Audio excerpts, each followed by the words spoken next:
good afternoon, and good evening, everyone out there. This is Critically Drinking, and I am Rashawn. I want to thank you for being here. And if you know me, you know I'm going to start with the chats. Yeah, so first thing first, we have Womanisphere versus Manosphere. AR is in the building. Police chat in the building. Knowledge and relationships. I came here to see the woman from the thumbnail. Hello, me. There you go. You see it? It's close as you're going to get, brother. That's it. You can look, but you can't touch. She ain't here. It's just me. You got catfish, player.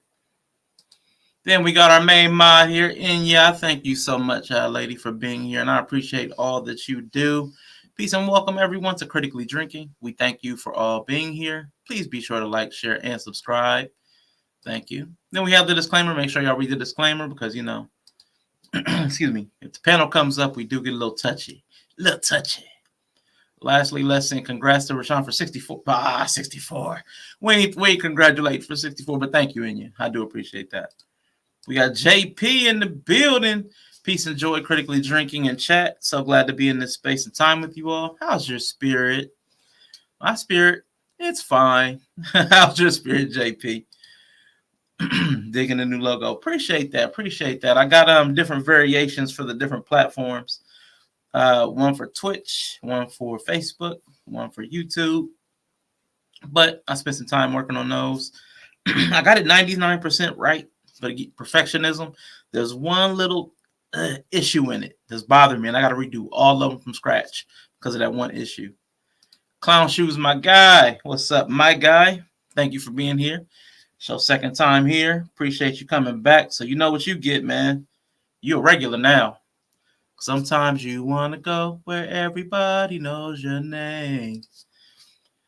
Now, blue will be on your name. You're a mod now, player. Thanks for coming back, man. Appreciate you. All right, man. I want to definitely gotta go over some things. It's uncomfortable. Gotta go over some uncomfortable stuff. But first things first, man. Let me content planning. Oh, let me get that comment on my fault. Content planning. All right. So that whole 3-day schedule thing I was going to do, you know, Monday, Tuesday, Wednesday. Y'all saw how the first week did not work out properly, right? First week, I think I was on Monday. I think I might have did Tuesday, but it went, you know, this conversation didn't get to finish. I think I skipped Wednesday because my out was coming on. Then I did something on Thursday that was like a pop-up. And then Friday was like the interview with AR.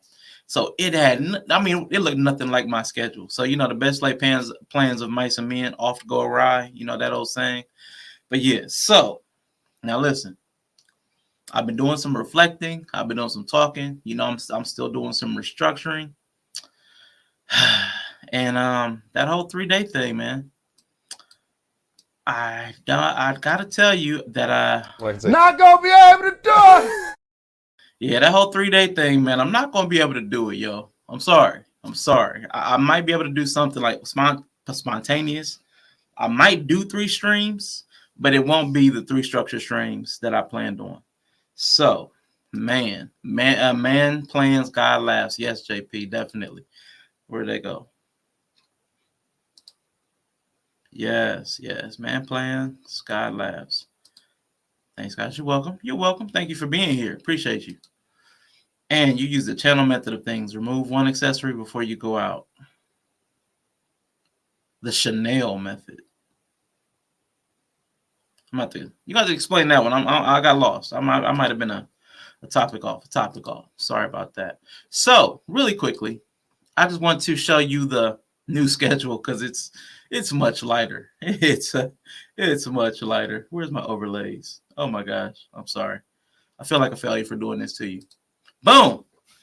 I just got these 3 next week. I'm doing the Mondays. I said I'll commit the Mondays. I'm doing these Mondays. And because when I asked for contributions, I've still got all my ideas laid out in my notes and everything. But the 3 that Inya sent me that I thought stuck out to me and I thought I could present decently, I have those going on Mondays. And on Sundays, that's when I'm appearing on Womanisphere. So my schedule is going to look a lot different. See that big old Empty space. Look at all that empty space. But that'll give me time to prepare better for those topics that y'all suggested, because they are more involved in heavier topics. So one of them, I know the last one in the month, I believe, if I did that correctly. Hold on, let me pull that back up. Yes, the last one. The last one, I'm actually in the middle of reading Miseducation of the Negro. So I'm actually in the middle of reading that. I'm in chapter 3, I think, out of 6. But I want to take my time and read that because I want to finish that before I get to that topic. The next two topics are the school to prison pipeline, which would be on the 11th. Bugging out, disaster prep on the 18th. Just like the importance of that and understanding how fragile our society, economical systems are, and how easily, if everything turned, especially us living in cities, man, we were getting picked off, man. We are just crabs in a barrel, man. All of a sudden, we've already seen how tight the infrastructure is. So gas, food, how scarce some of those things become, and how crazy some of us get. JP said, the Chanel for your perfectionist issue when creating. Create the item, remove one thing, then post without another question. Okay, perfect. Because that's actually why I go live and don't that's why I don't do pre-recorded content, other than like I either have to hit record or I have to hit go live and just let it fly. Because if I like record it and think I'm going to go back and chop it up, I can't do that. My little I'll get over how I say things or how I looked or something. I will keep refining until I don't have anything left. So I'll start with like Mount Rushmore, then I'll have like a handful of dust by the end of it and be like, yeah, well, I can't put this out. So yeah, that's why police chat's back in the building. He's ready to block everyone. Yeah, so you're the same, JP. Yeah, that's why I gotta go live or record like I did with that one thing with What the Funk. So man, I am going to do those 3 topics the remainder of April. Any other content, again, will be a pop-up, spur-of-the-moment type thing. Let's see where we are in my notes. Give me a moment. Oh, yes. For the theme song that's in the intro. Did I already say this? I'm starting to have that, I guess, like YouTube or Bleed, where everything's running together. So I created lyrics for the intro song. I'm going to reach out to someone about singing it for me. I got their email address recently, so I have to reach out to her. But I did write lyrics for it. Hopefully, when that comes together, it'll come out well. But when I heard her sing one time, and she's got a very delicate voice, and I thought it would go perfect with what I envisioned. So I did write lyrics for the intro. So I know I mentioned that before. I did go ahead and do it. I like the lyrics. I think they'll be catchy, like jingle-ish, like a jingle. So I think it'll turn out well. So again, I'm still working, guys. Got the logos, got the jingle, got to get it recorded, and then hopefully within the next month or so. Because again, I'm probably going to pay the person unless they decide to dedicate their time. As a labor of love, which I always accept donations, like JP said. I'll always accept the freebie, but I do want to also give people what they're due. I may not be able to afford Hollywood money, but drop a few coins in your pocket for your time. So I definitely want to be able to do that and do it justice. So if you've been here for a week or more, you already have heard that I'm restructuring and largely unsettled what I plan to do next. So I do have a call to action that will definitely let me know where I stand with you all that watch and how many people support versus how many people cheer. Yeah, because a lot of cheering. But yeah, we got a little call to action, a small call to action, because I know you can't put too much on people's plates. All right. So as I go forward, I want anyone that supports me to send $1 and only $1, just $1. All right. Just one. Just save one. Only $1 to it through any of the mediums on the screen. All right. PayPal, Venmo, Cash App. My Zelle got disconnected for some stupid reason, but they're all variations of my name. So as you see, got my name on all of them. All right. See my name? See my name? Y'all see it? So can you see them? All of them visible? My name is my name. Yeah, I like all the kind words, but we all know how inexpensive it is to throw kind words around. I appreciate all of you that spend time watching my content but I know how it can become noise that just plays in the background because I've also done that to people. It's just playing, and I'm not really tuned in to the content. So I need to see those that rock with me from start to finish. I really appreciate y'all. Inya, Simsima, Reza Neal. I mean, you'll start the show, finish the show with me. I really appreciate the people that do that because that's rare. I understand through analytics, even before I started getting on YouTube, I understood through everybody talking about analytics. Most people stay through a portion. Even people that did radio would say they repeated every hour. They repeated the topics because people would only come in for a portion as they were driving or going to and from. So anybody that stays through, man, I really appreciate y'all because y'all check in and y'all hang out. So because of the support y'all give, that's the only reason I'm even still doing this. So otherwise, I would have folded like origami a long time ago. Trust me, y'all already know. I was ready to quit a week or so, but I'm still trying to figure it out. I'm still trying to figure out my place in this YouTube space. But I do know how tightly my people hold on to $1 when the person asking them looks like them. So that's my ask. $1 once a month. And by the end of this month, I know who the supporters are versus the cheers. Because again, everybody's cheering, but I need to know who supports, man.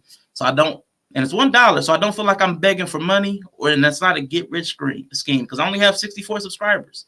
So even if every person, which I know is not going to happen, if every single person gave $1, it would only be $64. So it's not something to really benefit me. It's just a way for me to check the temperature because I need to know how deeply I should commit my energy to this because it's hard for me to think of this as more than a hobby, but some of the things I want to do will require real effort. I want the topics that Inya produced. I can't half-a those. Let me just say it. I can't half-ass those. Like, I would not do something based on George Washington Carver's book half-assed. You know what I'm saying? So I really want to complete the book and give it a fair treatment, like, and be honest. Like, I don't want to just talk out of my behind, you know what I'm saying, for the sake of talking. I don't want to do that to some of the headier topics. I think it's a disservice. But when I'm going to commit that kind of time and that kind of effort, I definitely want to know how often I should do that. Because 3 to more streams a week, doing that kind of research, and man, that's a lot. So I want to see if I want to decide is hobby, or habit. I want to find out where I'm at, y'all. I want to find out where I'm at. So I need to find out where y'all at. I need to find out where we're all at. I've already had trouble getting people to go over and support other streams. When I tried to get people, and it's free, to go over to Knowledge and Relationships, I got 2. When I tried to get people to go over to JPs, I think I got 1. So I'm already understanding that I won't get a lot of you. Trust me. I understand that, and it won't be something that I take personal. So you don't have to worry about doing this. This is I just need to know where everybody's at. I need to know what's real. You know what I'm saying? I need to be able to see through the smoke. So that's what this is about. I need to see what's what. So again, I won't take offense, but I do need an accurate gauge. I was talking to one of my favorite content creators, right? And it dawned on me that this has begun to feel like work. And I don't dream of labor, y'all. I resent paying to do the work. And I'm willing to admit that those could be personal flaws. And mind you, this content creator, she's taking off the whole month of April, y'all. She was supposed to be over here on a couple of my shows. She took off. She ran out on me. So I want y'all to know, man, your boy be up here solo because people will run out on you. So this is my attempt to see who really is rocking with me, to see how hard I need to go at the content, or if I just need to come up here and have fun. Like, just come up here and have fun. So how serious I take this based on, how serious my crowd takes it. And I know it's a small crowd, but before I go further, man, I just need to know where I'm at in y'all's hearts. And y'all need to know where I'm at, where you guys are at in mine. You know what I'm saying? Right now it's a hobby, but before I make like real work of it, I just need to know y'all. So I'm literally having to choose sides, as the title of today's show says. Do I choose to be a content consumer or creator? And it's easier just to be a consumer, and it doesn't have to cost me anything. As a creator, I support even harder monetarily because I see how easy it is to lose interest or inspiration or feel underappreciated for the amount of work you'll put in on the backside. I talk to a lot of different content creators offline, and so many are in various degrees of walking away from their concept, their channel, or even the platform that they stream on. But moving on, it's been really tough to organize my thoughts about today's topic. Mostly because of what I mentioned about how things are feeling. You know, I do say the hobby shouldn't feel like labor, but they should be recreational. You know, they should be fun or therapeutic or something like that. Let me get this the money off the screen, y'all. Let me get that off. Give me a second. Boop, boop, boop, boop, boop, boop. Bow. Is that no? Not visible. Bam. That's better. All right. Cool. So, where was I? So, because I'm not in the proper frame of mind to do justice to some of these topics, I'm calling it audible, especially the one for today. Because I promise you, I kept them up. I kept them up just in case at the end we want to go through them. A lot of the things that influence my thought process, I was going to dive into for this topic. I mean, Maslow's hierarchy, the allegory of the caves, Aristotle's golden mean thing, Herzberg's hygiene factors and theories of motivation. I've got those tabs open still. We might touch on them. So, I wanted to show you guys how I come to some of my thought processes, because I know a lot of people talk about that. Let me, real quick before I dive into that, give me a second. I'm going to catch up on the chat because I see it building up on me. Ba, ba, ba, ba, ba. And we'll get back to the topic. Sorry, guys. All right. Pay me, I'll sing it. I don't know if I want to hear you sing it. Internet ready, though? Nah, probably not. Appreciate you dropping the cash app back in there. Boom, boom, boom. Amen. Black people hate work. Hey, you know what? Yeah. Who wants to work? Choose the prenup side. We want to be productive. See, I'm willing to be productive. But labor? It once it feel like work, it's not sustainable. It'll be the same time investment either way. Hit that like button, folks. The person above me eats. Wow. That's how you going to do Mr. Worker after he shows up on your panel week after week. See, some people, I need to take your mod button away. You don't deserve nice things, man. You do not deserve nice things. Anyway, let me check where we're at, man. Give me a second. I think I might have skipped something. Just going to double check. I know I skipped one. Yeah. But that's fine. We can leave that there. Let me just find out where this other video goes real quick. Sorry, guys. Just bear with me while I do that. Let me get some music in the background. My fault. So disorganized. I want $1 for that. You get this kind of disorganization, and I want $1?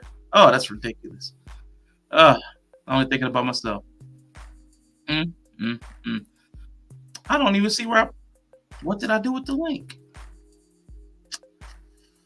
Guys. I see that. I don't see it, guys. So I'm just going to play it. Anyway, real quick. What I was going to play was this video just to show you how it kind of feels. Like being on this side of it. This is how it kind of feels as a content creator real quick. When you're going live and you see people going in and out. Hold up. This is how it starts to feel. You think I dream of coming to work up in this shit on a Sunday morning? Tell all my friends what a good job I got? I'm working to support a family, man. Pretend I ain't talking to you. Pretend like I ain't even on this earth. I know what you are. Now, I ain't stepping two, but I am a man. And you just clip that shit and act like you don't even know I'm there. I don't. I'm here. Look, I told you I wasn't stepping two. I ain't disrespecting you, son. You want it to be one way. What? You want it to be one way. Man, I don't want know it to be one Man, way. stop! Stop saying that. What is the other way?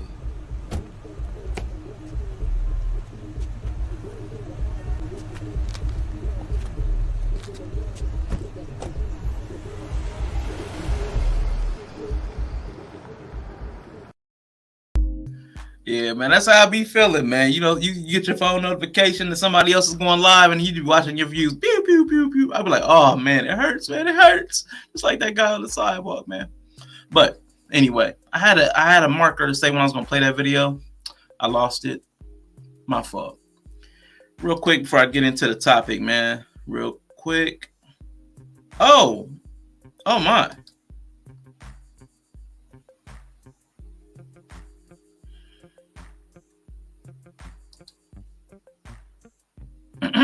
Anyway, there's a battle going on for your eyes and ears, people. The television, radio, internet, and some print media are all fighting for your attention, trying to get engagement and extract ad dollars, as well as any sales they can get directly from you. Your time has been commodified, commercialized, monetized. Mine too. I'm not special. And that's why my cognitive dissonance or internal battle has been raging.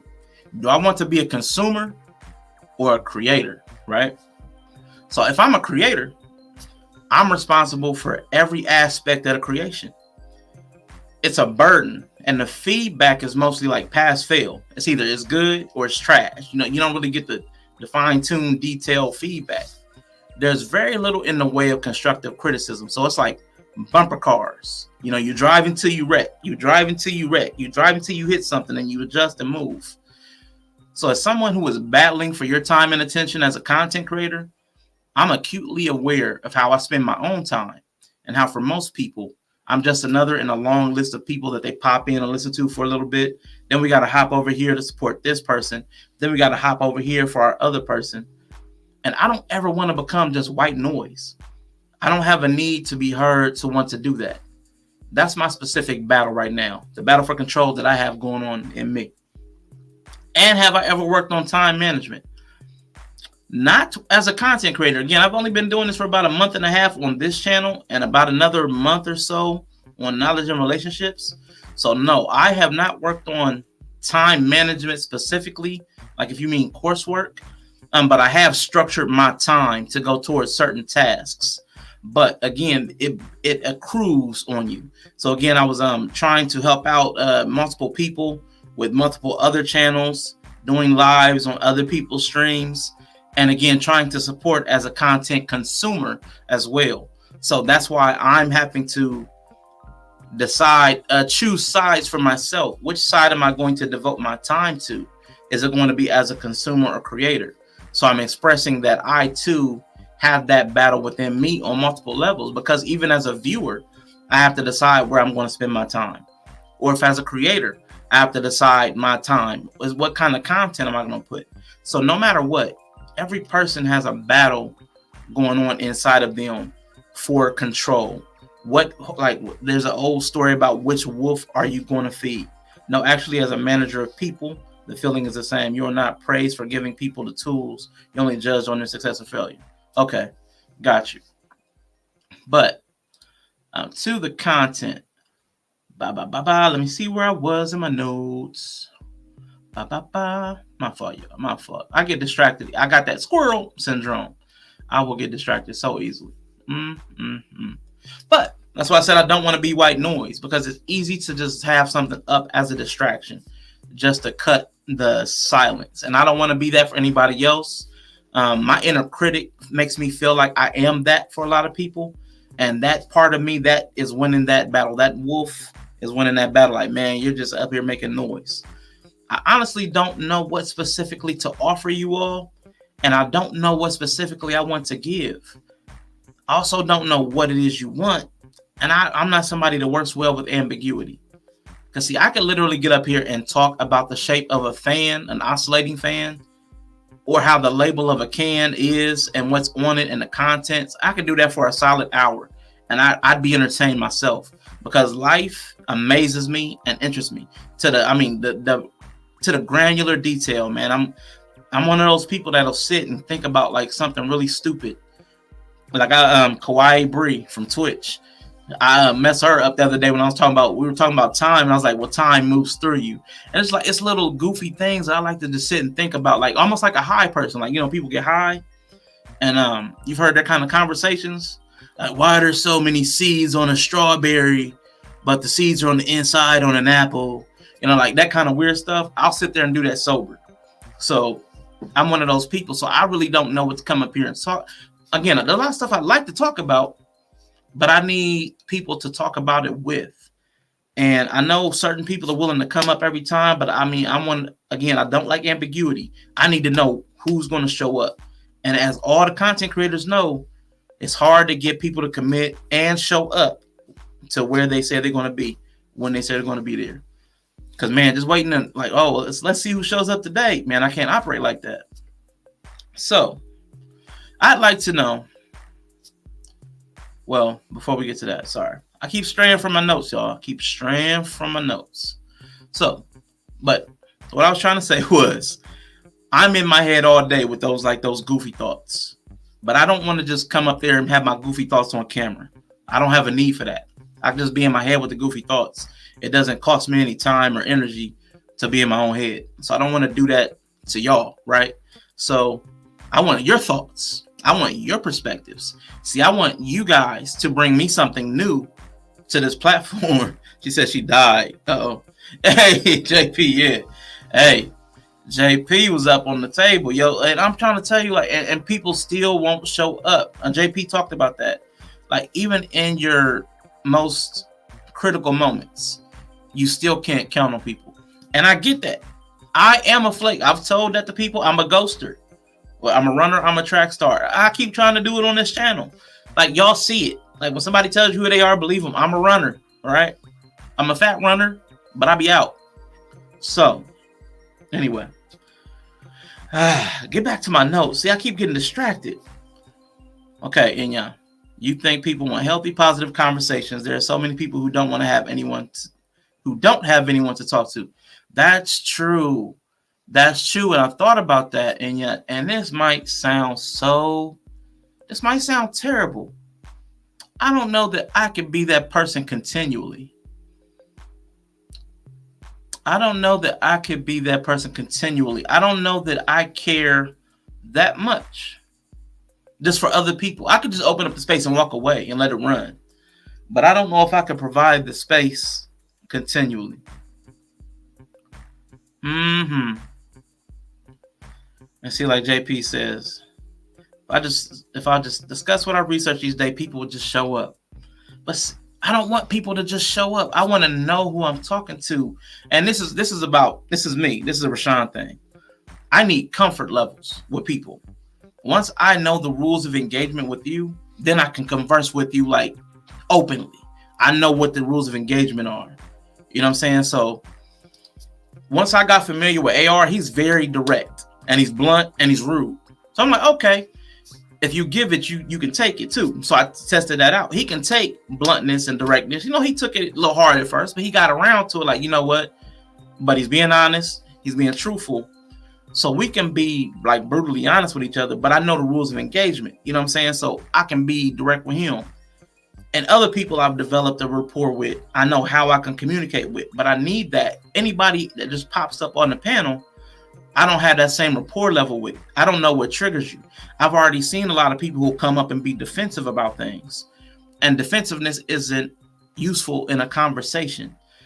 And I don't want to have continual conversation where I'm trying to overcome people's defense mechanisms and things like that, because that's energy I don't really want to throw into the ether like that. I don't want to random people. Today is somebody's pain and trauma, and the next day is somebody else's pain and trauma, and I'm supposed to sort through it all. Woo, not for free. And again, that's not to do with the first thing. I mean, if I was a counselor and I'm getting paid, I'm like 60 grand, 80 grand a year, man, I sort through y'all mess all day. But man, but that's my battle. That's what's raging as a content creator. How do I want to come at that, man? How do I want to come at that? It's opportunity cost. That's the battle. Either I'm spending hours a day developing my brand, content, and networks, or I can be a viewer and just enjoy it as a viewer. Intellectually, I know there's more self-development currency or a greater reward in doing the harder thing, taking the road less traveled. And I believe I've grown as a person and as a creator from day one. I've learned new skills. I've made new connections. I wouldn't want to change that. But when does the law of diminishing returns kick in? Like, when does it become too much?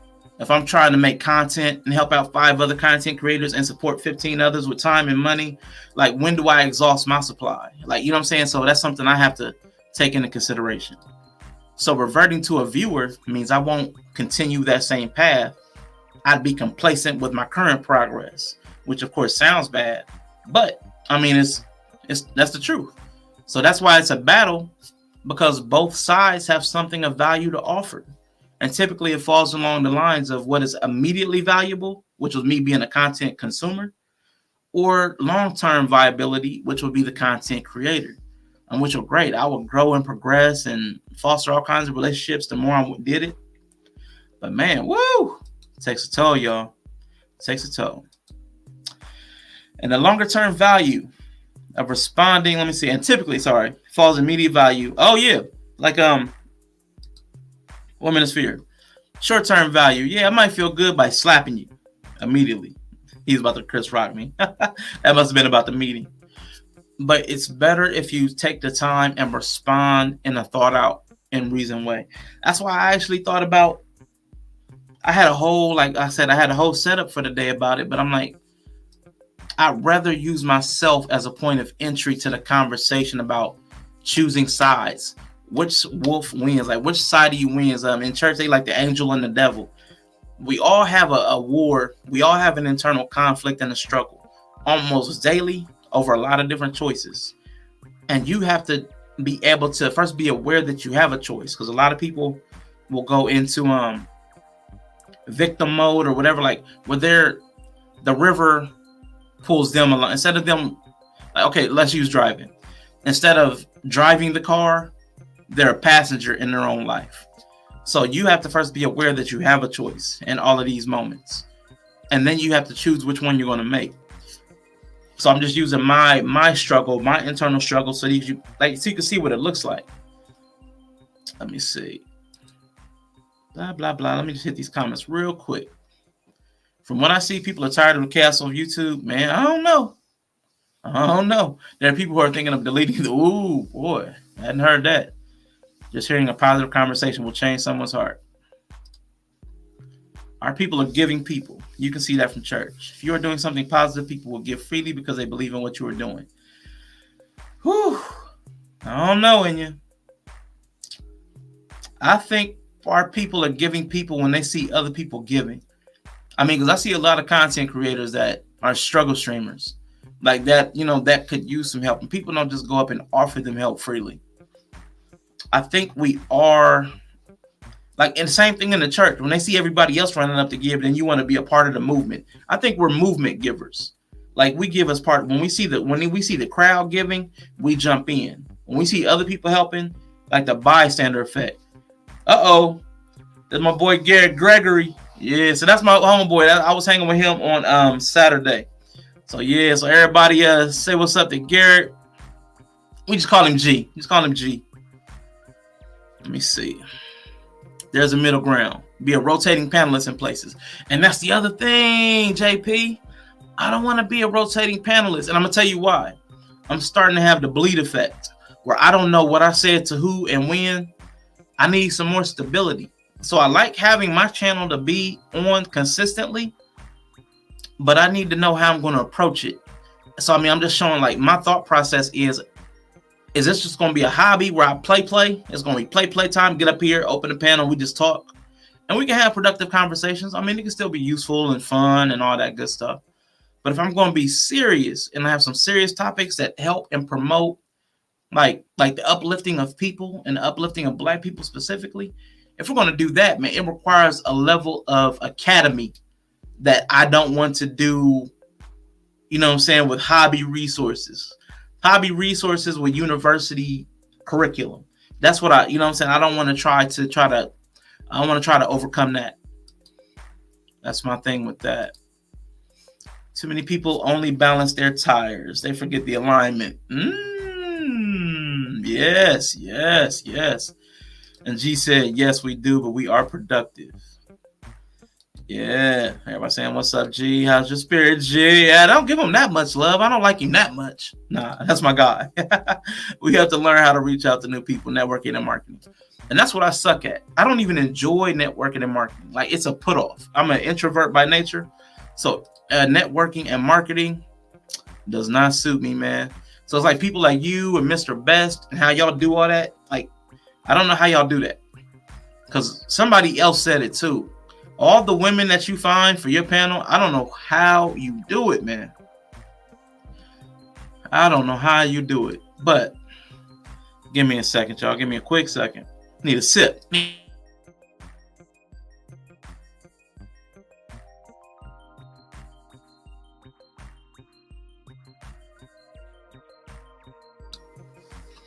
Yeah. You want to provide for the family. You're not trying to provide for the company. It's like a trade-off. I mean, for sure. So, I mean, and that's what I'm trying to figure out, man. The trade-off for this channel, man. What's the trade-off? What sacrifices am I willing to make? Because that's ultimately what you're doing when you make a choice. Opportunity cost. You're sacrificing one for the other. You're sacrificing now for later, or you're sacrificing later for now. So, I mean, that's what that battle for control is. Your life is trying to put you, life is going to put you in a certain space. And if you don't exert control over your own life, you'll go where life wants you to go. And it's typically not to your benefit. So you have to choose which side you want to dominate. And you have to exercise that. You have to exercise your will to dominate the choices. Like, you have to exert your will over life, become a master of your own fate. So again, this is my decision that I'm going to have to make, but I want an informed decision. I mean, because I could go based off what everybody says, but I've known too many people that have opened a business like, yeah, you open a business, I'll come and support you. And they were closed a couple of years later. So people say a thing, but what will they do? So, I mean, trust, but verify. So that's what I'm talking about today, y'all. Trust, but verify. Yeah. So I, too, want the immediate gratification of laughing and learning and trolling and conversing. But I got told to do something different. And that's why I'm even up here. Because I saw that there was something else I was supposed to do. I just don't know that this is the end goal. I feel like this is in service to something else. I feel like, and honestly, when I was talking to the other content creator, my favorite content creator, when I was talking to him, I feel like this entire thing I'm doing right here is like a surrogate. Like this, I'm a surrogate creator. Like I'm starting something that somebody else is going to take over and take care of. Like, that's how I feel like. I don't know exactly what the word is for that. I don't even know. Do you find that you are stronger alone or with others? It's a good question. I'm mentally and emotionally stronger alone, but of course I can do more in a group. You know, I'm a movement by myself, but we're a force when we're together. So, I mean, it's like that whole dynamic. Like, I'm good by myself. But if I'm going to be in a space, like if a social space, well, then, yeah, we're going to need others, like to create and to help and to grow. Yeah, you're going to need others. If you're going to be in society, you're going to need a social group. You're going to need that. They came and supported the business by getting free and discounted meals. Absolutely. I still remember it was Calvin's, man. He was a black dude, had a food truck, and he got talked into opening up a restaurant. He had to rehab this old ratty Wendy's location. And, man, his food was so delicious. So we tried to support by going like once a month, once every couple weeks. But, man, we can't do it alone, man. It was always empty. Always empty.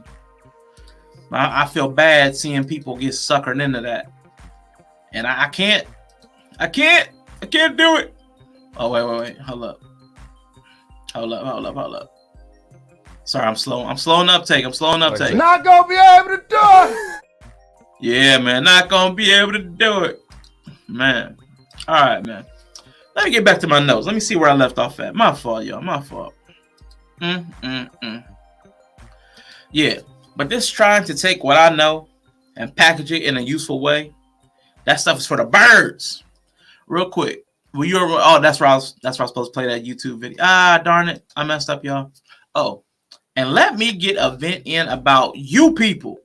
These people, AR, in one form or another, the content creators are telling me about how you all won't watch positive content. And if I hear it one more time, y'all, I'm going to scream. AR was just one of those people.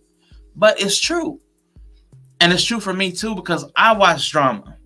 I zone out if this content is too positive and academic. And y'all know how I talk. Hold up. Y'all know how I talk. Big word usage. But I still zone out. You know what I'm saying? So I have to be in a particular mood to learn. So I'm with all of y'all. But how can we overcome that? How can we tune our minds? Like Inya sent this thing, learning how to learn. How do we learn how to learn? How do we put our minds in a state where they crave learning over like the sugar of drama? You know what I'm saying? That how do we get over that? I don't have that answer. I need solutions, y'all. I'm leaning on the wisdom of the crowd. I need y'all to answer that one. How do we overcome that? I mean, because I've never really overcome it myself. Maybe one of y'all know. Maybe one of y'all did that work. How do we come past that? Everyone, y'all, there is a war being waged for control of our time and our money. There is a war within us that decides where we spend our time and our money. The Bible says where your treasure is, there will your heart be also. They said they never gave you niggas money. You don't know how to appreciate it. So why do we love drama so much? Like I said, it's like sugar. We get a high, and then there's that inevitable sugar crash when it gets old. And then we goes looking out for a new sugar fix. So together, we're all going to have to make a decision. You as viewers to decide where you are going to spend your time and attention. And me as a person, I'm going to have to first decide, how do I spend my time and money as a creator, or do I do it as a consumer? And if I decide to be a creator, I then have to decide what type of content I want to put out. Which side will I feed? And if I stay a consumer, well, then I have the same choice as you all.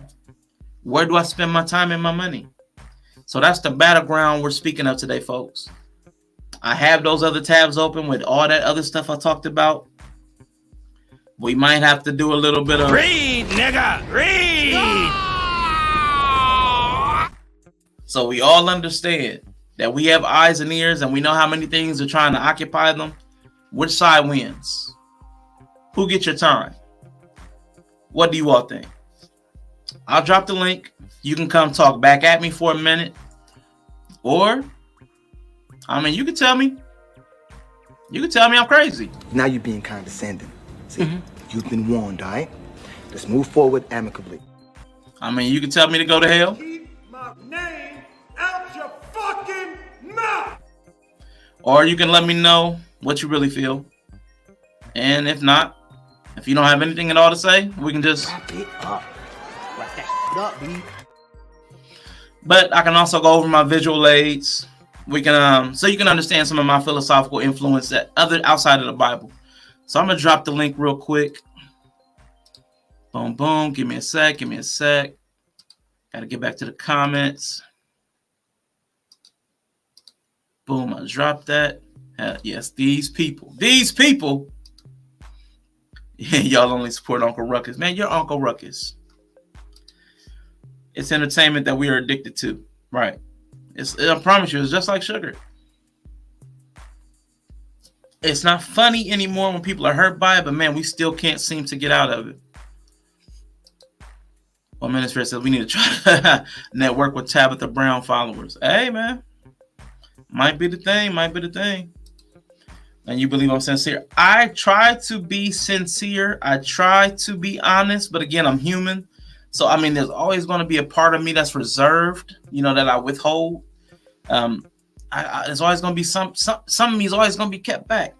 But I try to sincerely represent my values and sincerely represent the outcomes that I'm trying for. And like I said, with this channel, I really don't have a specific outcome. That's the work I have to do. See, I've been doing it because it felt like I was being directed to do it. But at some point, like, you got to take the training wheels off. And like I said, I have to drive my own ship. Like, what do I want the outcome to be? So I did a thing. Now I need to figure out what it is I intend to do with the thing. And like I said, I also feel like a surrogate. I feel like I started something that somebody else's baby. I'm carrying somebody else's baby. Critically Drinking is somebody else's. So I don't even have my name on it. So I really feel like, man, this is going over to somebody else at some point. The whole concept. I mean, I've said this before too. I don't know how long you've been with me and y'all. I know I've of course been with you in other chats, but here I said I never wanted to be on I didn't want to be on the screen. That was not my calling, not my ministry. Nope, nope, nope, not my thing.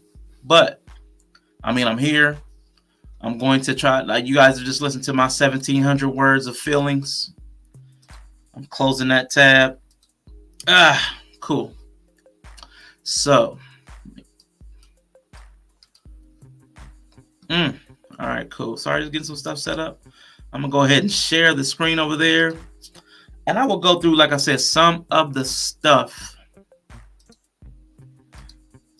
that are my foundational principles. I'll go over some of that just to do it. Again, doing a thing just to do a thing. Maybe you should go back to what made you want to join panels in the first place. And that's the whole thing. And yeah, I never wanted to join panels. I was in the chat and they kept calling me up like, hey, man, get up here. You making them comments. Get up here, man. Get up here. I did not want to do it. No, no, no. I did not want to. I never wanted to be on screen.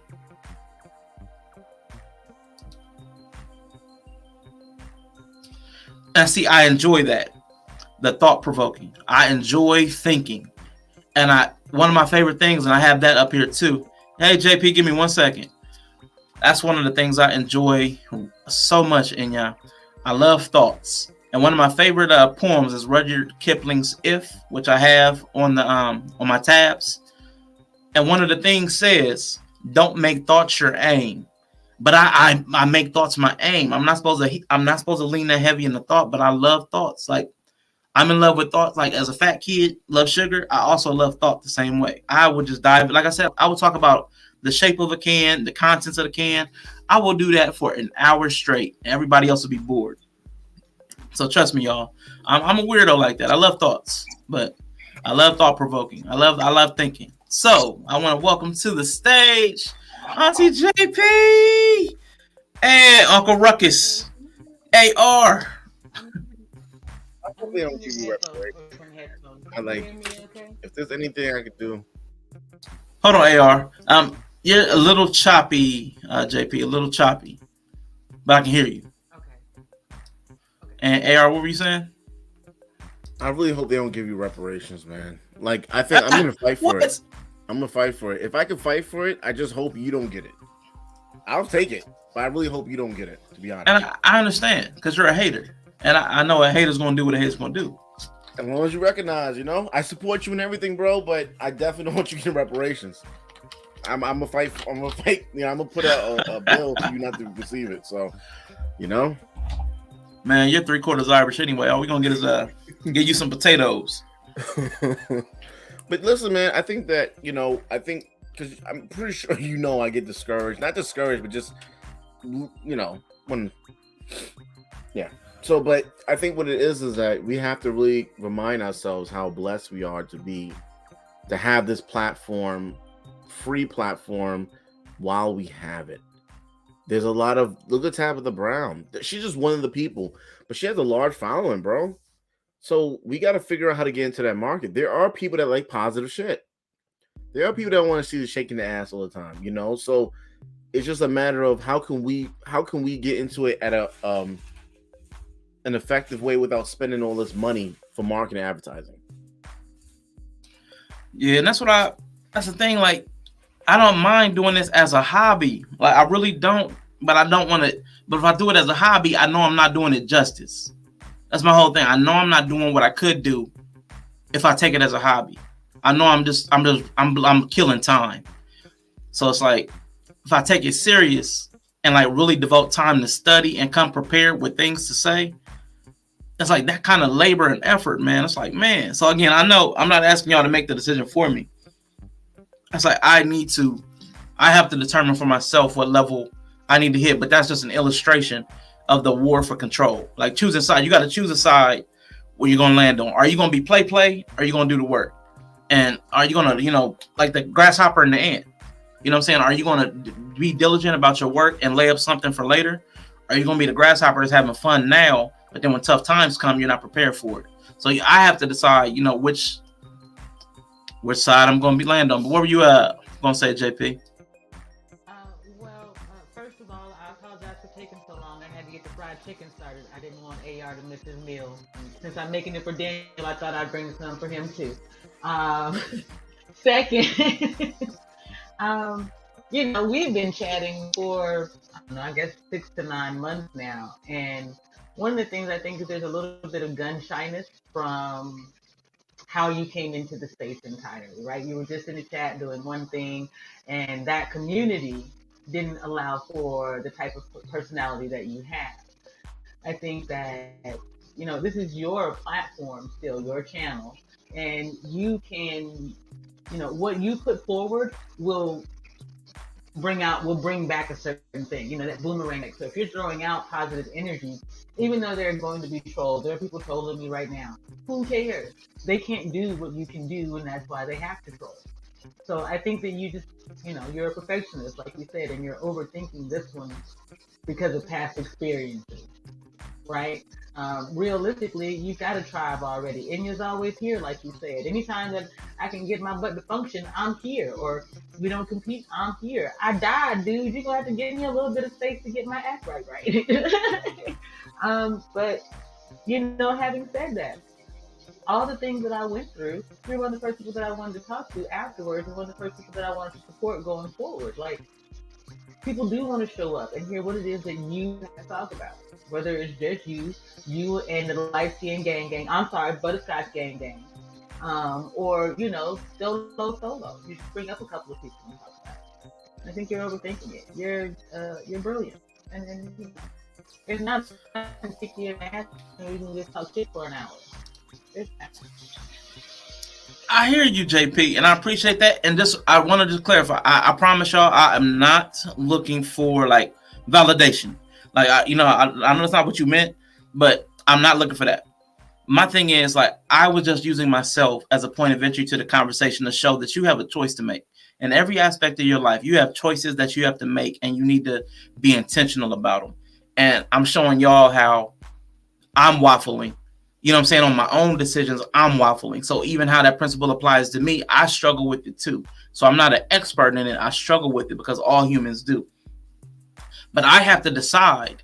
And part of the math, when I say you got to do the math all the time, that the fact that you guys will show up every time, and the fact that Inya and Sima watches the replays if he's not here live, and Reza Neal shows up, M3 pops in almost every single time, the fact that y'all show support makes me want to take it seriously. You know what I'm saying? That gives me motivation to want to take it serious. But if I take it serious, I know how serious I take things. You know what I'm saying? So it would be like preparing for a lecture at college. And that's what I'm saying. So I would not want to prepare like 6 hours a day for 3 or 4 days for like a 2-hour live stream for the outcomes that come out of YouTube right now, which is nothing. You know what I'm saying? It's all outpouring. We're not getting money back. That's what I'm talking. That's my decision. Like, do I want to do that level of work to honor the fact that you guys show up all the time? Like, do I want to give it that level of commitment? Because that's how I feel when people show up for me. I want to show up at my best. You know what I'm saying? So I know I'm not giving my best. I'm giving you guys hobby. I'm giving you guys play. But you show up consistently, which makes me feel like, well, I need to show up as a worker. And that's the problem I'm having. That's the choice I have to make. And I have to figure that out for myself. I was just using it again as an illustration of the topic. Well, in that case, if you don't mind, I'll say, I battled with it early on, right? Because I had to buy me a coffee. I have a Discord, Facebook. I knew how ambitious my plan was going into this, right? And I also knew, hey, there you go, eating again. Great to goodness. Anyway. Every time. Man, golden brown and delicious too, ain't it? Always. Oh, anyway. It's our day off. That's what you be doing all day, you know? Hey, that's the advantage. Golden brown and delicious was my culinary stripper name. Anyway.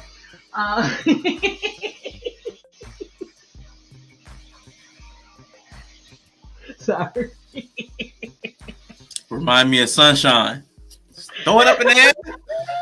Turn the sunshine. Okay.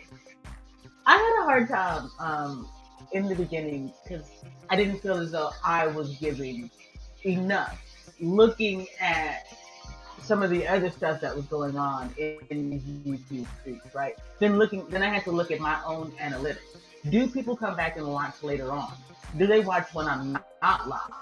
And I understood those things better and understood my community better. Being able to use the comment section to talk to people helped me out a lot. Talking to you behind the scenes. What I mostly came to realize though is I'm doing way too much for what most people are putting into the space.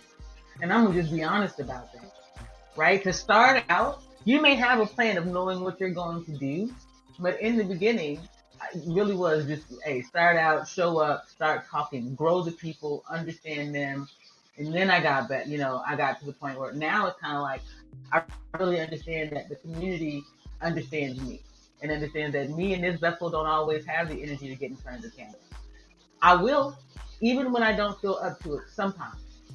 But you guys understand me enough that, and I didn't like that when we talk about being a content creator and on camera. I didn't like strangers being able to recognize that much about me. You can tell, Rashawn, from a twinge in my eye, oh, hey, JP getting ready to go down, right? I don't like that. That's way too much closeness for strangers.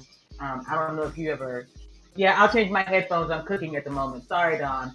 I don't know if you ever experienced that, AR, but, that for me was just people wanting to know was too much. I'm still learning to deal with that part. One thing I want to say is that what helps you save a lot of time is editing. I know it sucks ass, right? If you do a 2-hour stream, now you got 12 10-minute clips. You got to break, if you're not going to, because no one's going to watch this shit, right? I did like an 8-hour stream. The only people watching is the people that's on. No way ain't watching that shit.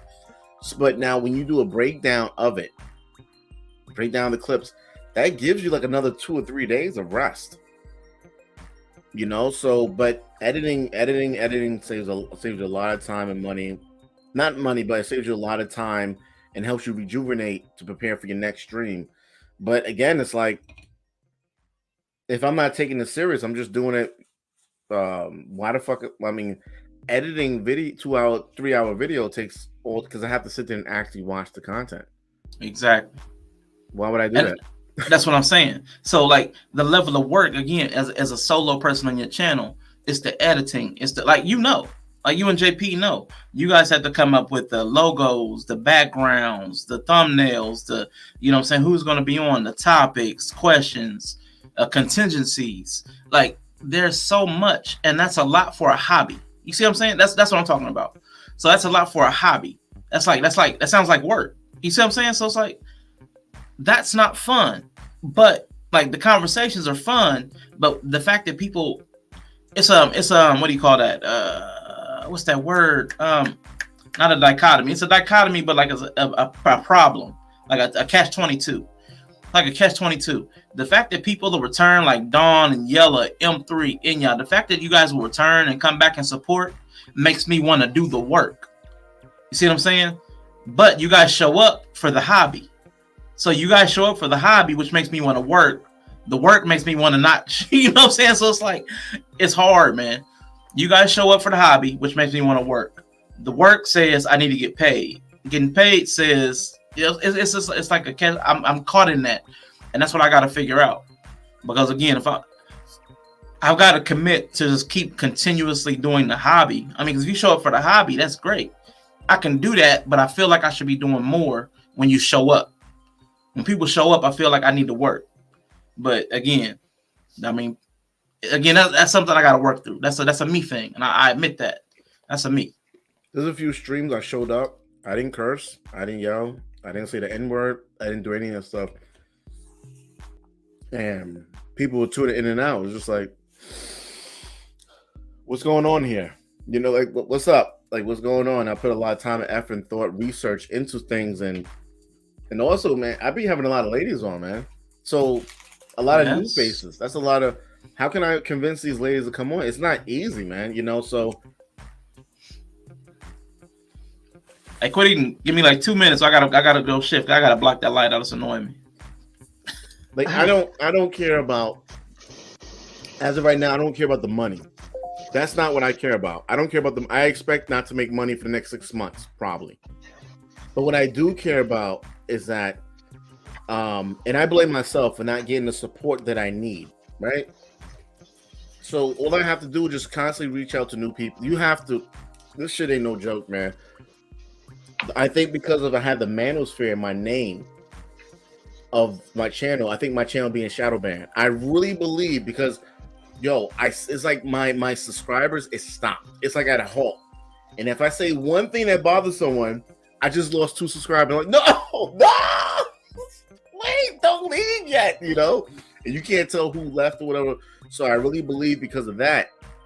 And what I'm mostly disappointed is the other content creators that are supposed to, not supposed to, but the other content creators that told me they will come through and support me. The bigger, I'm talking about, bro, big content creators, and I've known them before I started YouTube stuff. So, and yeah, man, you know, but I think what it is that if I'm gonna give this up, I'm not one of those people that come back and forth. Like I'll give it up and not even check out your channel, Arshawn.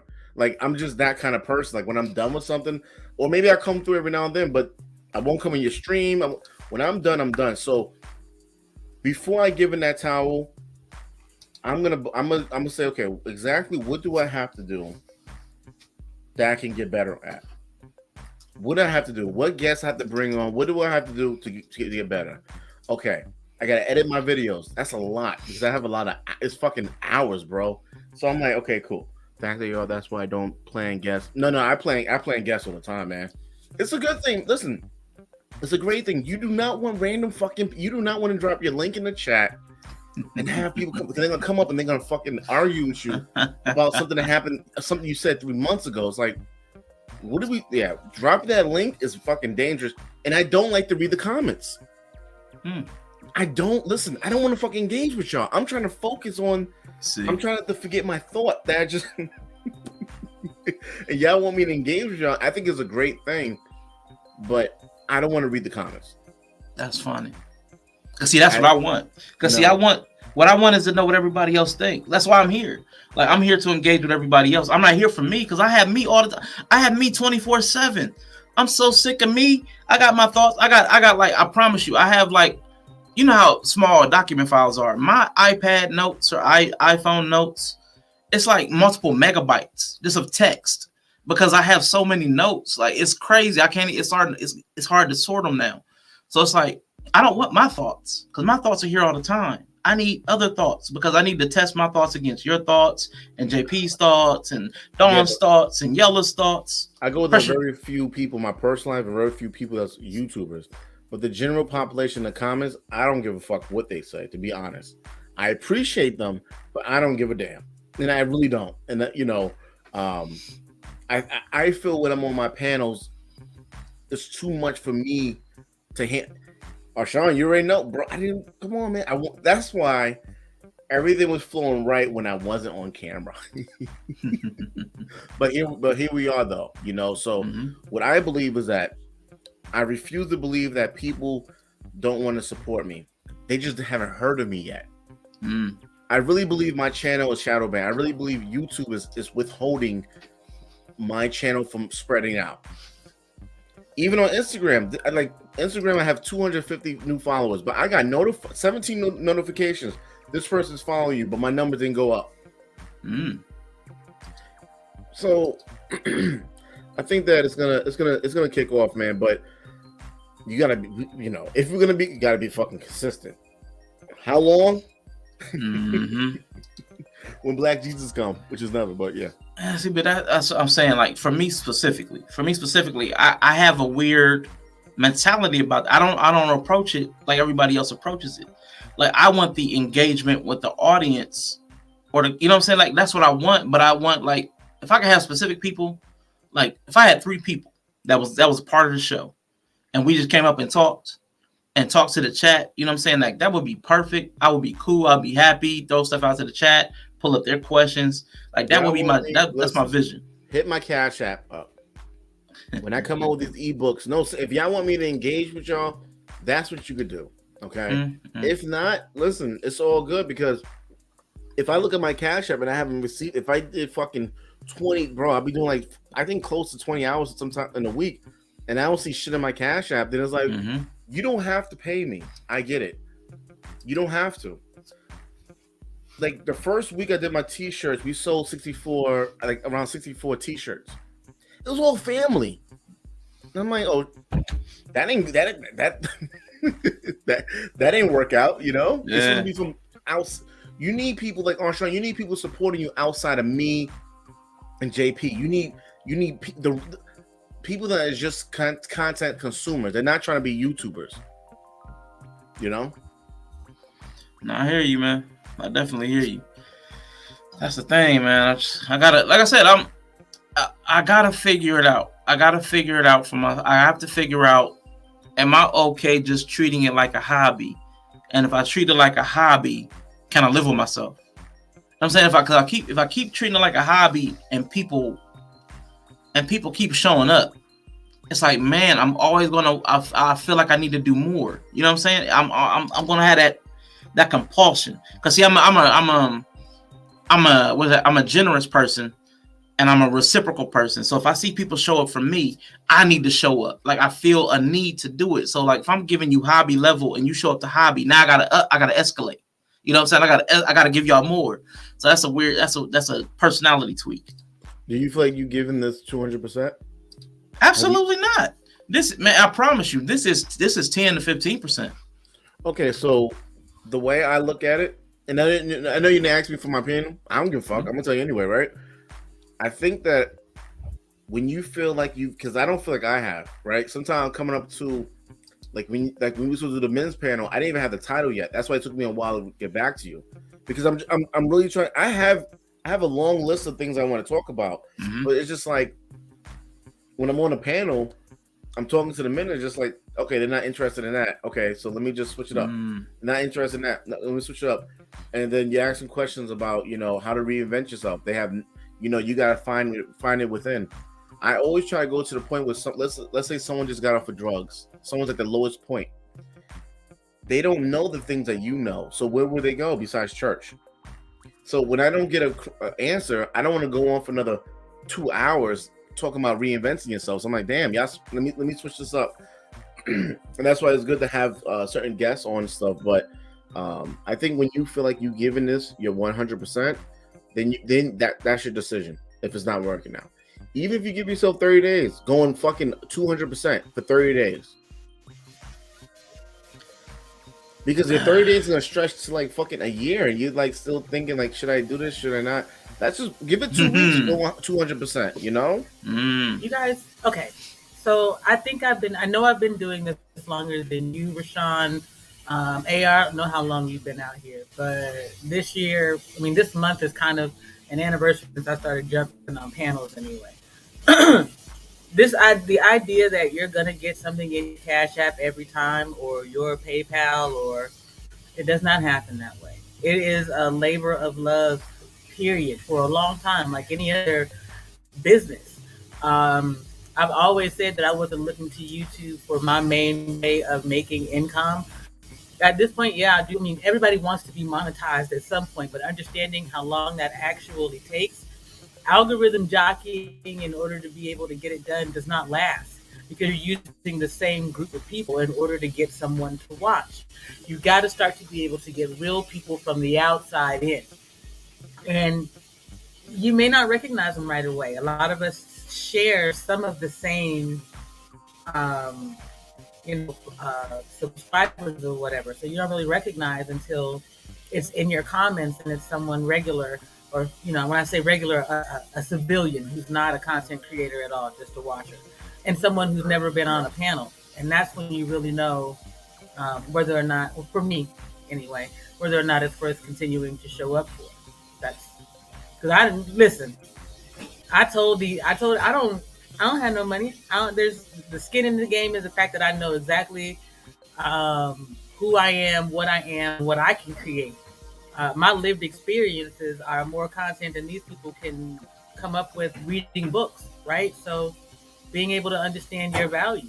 I think, like I said, people look at everybody else's journey and think that's how theirs is supposed to go. And in reality, it's long and slow. And if you can get 10% of your watchers to come back and watch for 10 to 15 minutes, keep going. Keep going. Don't worry about the actual subscriber count or number, because like AR said, you're going to get shadow banned, especially if you're just talking positivity or blackness. They don't give a damn. They don't want you to move. They will ask you, hey, what time are you going live? You'll say 4 o'clock and they'll go live at 3:30. You got to be ready for that. Understand the game. The last few times I went live, people ask me, how do I bring guests on? I'm like I wouldn't say stalker in a sense, but like I look at your profiles on Instagram and see who that can bring value. So the last few times when you see a new guest, it's usually someone saying, I don't know nobody that will come on. But I went through their friends list and got their people to come on. Like Lola, the last show we did, not the show before that, we had Lola and another guy. He was new. I forgot his name, but he's from Lola followers. Lola said she don't know no one else that will come on, right? So sometimes, because she's not going through her 1,000 friends that hate, you just don't know. Right. So I think that reaching out to new people, man, try to reach out to get one new person. But I do believe Instagram, when we go live, Instagram's on point with those notifications. And now we're reaching out to. If I have 4 people on there, I got 1, 2, 3. If I go live on YouTube, it's just my people being notified. True. Which I don't even think they're being notified. Yeah. Shadow ban is real, because let me tell you something. The Simma, I was flying through the ranks. I got up to like 815 subscribers. All of a sudden, I started using more of the Manosphere talking points. Bro, that shit just like bam. It's just like it's at a halt. Unless I send someone my link directly and tell them to subscribe, no new people will find out about my channel. So I have over 800 people, and go live, and there's only like 3 people in the chat. How does that make fucking sense? Look at this bastard. What's up, Yella? How you feeling, bro? Man, all good, man. I was checking y'all out. I'm at the gig real quick. Had a few minutes, so I figured I'd hop up with y'all. Y'all talking about something real interesting though. Like on the content creator side, like how to view your approach, how do you view your approach as a content creator? Right. And that's a hell of a conversation. Cause with me, since I got full on like into streaming, I grow with how my audience grow. You know what I'm saying? So, and I know that might seem like backwards, but I done seen some people with nice ass layouts, equipment be on point, and they got 2 people in their chat. True. And I done seen somebody streaming where it's just them in the corner in the game they playing, and they got 45,000 damn people in the chat. Yo, I spent hours editing, trying to do the background, make it look gold, make it look this and that. And I'm like, wait, no one watched that? I just had a lady on there, coach, whatever, right? If you could check her website, nice. You see how much she charges, right? 2,700, some shit like that, right? And I'm like, no one watched that. But I be seeing like there's a few people. It's like they don't have no intro, no layout. Yep. They don't even read the fucking comments. They just sit there watching a reaction video or some shit. They don't even read your comment. You can send Cash App. They don't even point it out and give you a shout out. Yeah. That, and bro, that's pretty much how I rock and roll. Like, you know what I'm saying? I interact with the chat, but when I started doing panels, I didn't buy StreamYard right off top. I used the free version until I seen how everybody was gonna respond to it. You know what I'm saying? Yeah. I got some good traffic on the panels. Okay, well, let me invest in StreamYard now. You know what I'm saying? I was doing it right from my phone. Then I found out I could do it from bro, I stream from my Xbox, bro. You know what I'm saying? Simple webcam plugged into my Xbox. I'm not gonna go invest in no fucking PC or no expensive ass computer until I get a couple thousand people in my chat. Then we'll go doing that. You know what I'm saying? But until then, as long as it look good and it's functionable, man, do that shit, bro. Because the people gotta come first. What y'all think about shorter streams? What do you mean? 30-minute streams, 30 minutes to an hour tops. Because you were talking about that yourself, AR. You talking about going short? Yeah, I mean, the way things are going, people like the lives, bro. They don't even watch your regular content. They want to be on while you're talking. Like while you're talking and you say something, they want to write something and you can respond. Yep. Especially when they're trolling, they say something crazy. Like sometimes I say something crazy, so I can catch my attention. Like, okay, check my channel out. Yeah, he ain't lying though. He definitely ain't lying. That's funny. That's why I don't like. I ain't trying to keep making it about me. I don't edit my lives. Yeah. My focus is my lives. My focus is my live streams. You know what I'm saying? I cater to the people that's there in the moment, in the chat, watching the product. You know what I mean? The people who come afterwards, they kind of don't really matter. You know what I'm saying? They kind of don't, because the ones you want is the people who can make it there. It's like a TV show. Shout out to Yella Pill Coffee Company, Chicago, Illinois. You know what I'm saying? December 2022, all flavors will be available. So, you know what I'm saying? Get your cups ready. You know what I'm saying? But Yella, listen, right? So if you do a 2-hour stream, right? And you do a breakdown, you break it down to 10-minute clips, right? You have 12 clips. That's like 2 or 3 days worth of content that you don't have to go live again. So when you break down your content, it does, and you don't have to upload it yet. You can wait a month later, and because no one's gonna watch your whole stream, right? Some people are in and out, that is driving, whatever. So breaking down your content, it is time consuming, but it also gives people time to actually watch the important parts that they probably missed. Right. And it gives you time for, because I'll be doing like 8-hour lives, and I'm like, I can't do this shit no more. Because some of the time people be saying some stuff, and I be like, okay, I be getting tired. I'm like, okay, I'm about to curse this motherfucker out. But wait, that's a female. Don't do it. Don't do it. Don't do it, because you know I be slipping. They be saying some dumb shit. You know, but yeah. You know, AR they're not wrong. You know, he not wrong. Man, see, you have a higher tolerance. If you say it, I might take it for real. But I've heard AR. They be like, I don't know what I think about that, and he be like, no, I hate you. I'm like, calm down, man, calm down. But hey, at least he honest though. You know what I'm saying? One thing you ain't gonna get from AR is some bullshit. You know what I'm saying? He ain't finna bullshit you. You know what I'm saying? He is not finna bullshit you. He gonna say it. I think people are not used to. I guess when you see me, you think I'm just very nice and educated and black scholar. No, motherfucker, I ain't one of those. So as soon as you say something, you try to challenge or like. The thing that annoys me the most is when I speak, you speak right after me, subliminally trying to correct me. Hold the fuck up.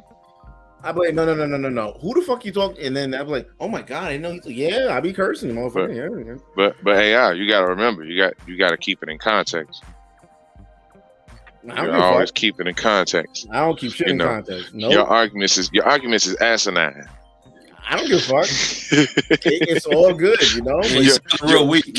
Your views is childish. Yeah, you sound pretty soft. Yella, I saw you. The reaction. That's how your boy was coming at us. He was like, "You can't be thinking on street."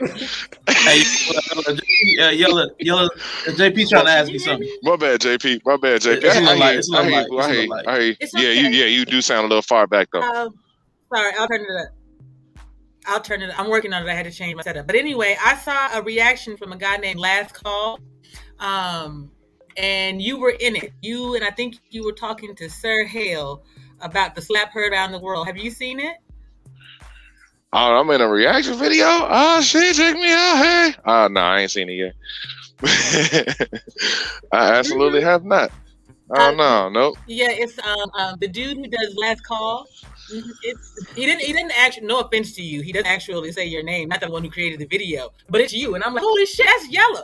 So you getting there? Don't worry about it. Y'all about to look into YouTube, get to those. Hey, that's my goal. Shit, you know what I'm saying? Shake the branches. You know what I'm saying? Shake the trees. Hopefully, something fall off that motherfucker. You know what I'm saying? Hold on, y'all. I'm getting lunch. You know what I'm saying? I'm being a fat boy. Hold on, my bad. I know it might go be ahead a and do little your thing. I was trying to look for that channel real quick. I think that I should. We'll I lunch don't at know. your house. You know, I am glad that I got I'm on a YouTube at 37 years old. Even if it was 2 years ago, man, I would be in this YouTube beast like it was like it's fast food, man. Thank God I'm not that mature, but I guess I'm mature a little bit, you know. Could you imagine me 25 years old on this shit? I would have been a billionaire by now. I would have my channel would have been banned, you know, would have been banned. Yeah. I love that shit. Like I love when people talk shit, like when they do reaction videos too much, I'm like, tag me, bitch. Don't be fucking sneak dissing me. Tag me, motherfucker.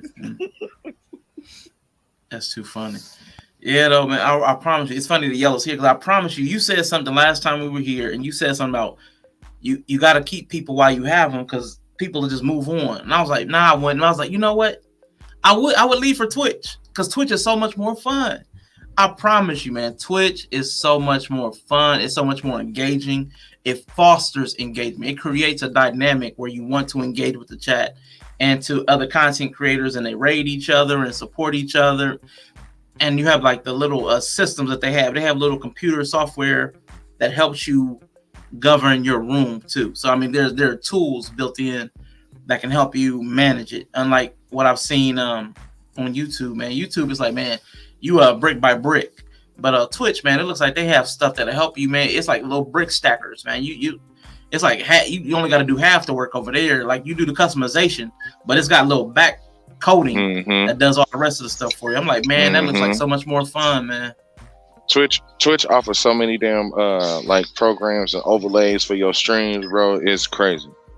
So let me ask you, right? So there's 24 hours in a day, right? We're up about what, 14 hours, some shit like that, 15, 16. I did that about that, right? How can we get 5 new subscribers a day? What exactly can we do to get 5 new subscribers a day? Out of 24 hours, right? 5 new people. I'm not a marketer, man. Okay. I'm not a sale. I don't do sales, and I don't like asking. I don't like asking for anything. Oh, yeah, okay. That's what I'm saying. That's why my mentality on this is totally different. That's why I'm like, I got to decide what I'm willing to give because I'm not asking for anything. Like, you know what I'm saying? But I want to know who I'm giving to. Like, who I'm giving to determines what I give. Like, if I got like hardcore rock solid, man, y'all gonna get my best. Y'all gonna get the 100%. Like hobby is 15%, but like I said, it's 15%. It's fun, play. But I'm like, I feel like I should do more. But I'm gonna verify. I'm gonna verify who I got, and otherwise, it's gonna be hobby. I mean, it'll be what you're used to. It'll just be more of the same, and I can do that. But I gotta verify if I need to do more. I just need to see if I'm supposed to do more. Yeah, I think Instagram is gonna be the new. I think Instagram is really gonna help a lot if we start going live with different. Not us. We can't go live with each other. If we go live with each other, we got the same subscribers. Yeah. So I can't. If I go live at 7 p.m. on Thursdays, I'm not gonna have no watchers because that's Lapeef. Like them or not, it doesn't fucking matter. They have a large following, right? As far as for panels. So yeah, 5 new subscribers a day. 5 new subscribers, 5 new followers. I don't know. Yeah, it's a YouTube channel for Yellas. I always want to start with 2 new subs. Yeah, no, that's the video. I put it in the private chat so that you can click it. That's the video. That video that I was talking about. Right? Yeah, I ain't even seen it. And I'm in agreement with y'all that Twitch is a lot easier. It's just a lot more comfortable too. Friendly. You're right. Yeah. It's a lot more. It's like don't get me wrong, man. I rock with YouTube. Like I look at it like this, like kind of like Arshawn was saying. Like YouTube is like the DIY section. You know what I'm saying? You got to do it yourself, build it yourself. You know what I'm saying? You're really all about you. You know what I'm saying? And your content. But Twitch is built for that concept that AR was talking about, where it's streamers supporting streamers, bro. You know what I'm saying? The cool thing about it is you could go on Twitch, you can go on somebody's channel and say they got 200, 300 people in they chat. Likely 150 of them stream on Twitch. They might not be big streamers, but they're streamers. You know what I'm saying? They like consume the content. So they consume and they produce. Like me, I'm a YouTube consumer. I just so happen to be a streamer as well. You know what I'm saying? So that's kind of why I tend to like go over to Twitch, and then my Twitchers can help me get high during stream. So you know what I'm saying? That's always love. Shout out to my 420 gang. You know, I'm not surprised you get high, Yella. Did you know that? Yeah, wow. I'm not surprised, bro. Why you say that, dog? It's a typical fried chicken eating, Kool-Aid, 40, you know, 40 drinking. Hold on. I don't drink 40s. But you do drink, right? No. Alcohol. You do drink alcohol, bro. It's in your bloodstream, bro. Stop it. So no. You can't. I hope they don't give you reparations. Yella, I'm praying to God you don't get such a hater, bro. Such a hater, man. Such a hater, man. Nah, man, I don't consume alcohol, man. I double up on the smoke, man. You know what I'm saying? I make up for it. Yeah, I'm not surprised. But the smokes. Yeah, I ain't shit. Real quick, but man. I do love some fried chicken and Kool-Aid, though, boy. Yeah, I don't know if my system will play.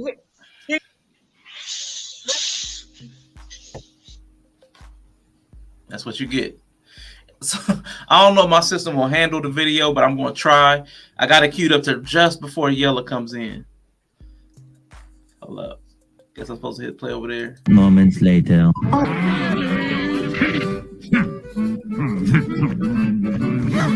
Mr. Squidward, it's not time for your break. I'm taking a permanent break from you. To this whole manosphere thing. Are you seriously telling me that the dude who stood on stage and let a grown man come up and slap him in the face is stronger than the dude who slapped him? Man, he Mike Lowry that fool. He slapped him and pimped his suit off. And you want to sit up here and tell me that the bigger man was the dude who sat there and took it for a bag? That's what we telling our black men. Sell out and get slapped my fault. In the face for a bag so you can entertain the white. Wrong. Oh, you're saying black men exchange your freedom if you can't take a joke. And this is like a road rage incident. In Will Smith's case, he's having a couple bad years, right? So they're going to lash out. And it's not good. It shows insecurity. It reveals a lack of control. And it's just not strong behavior. Because the strong person's not going to get bothered by it. It has begun.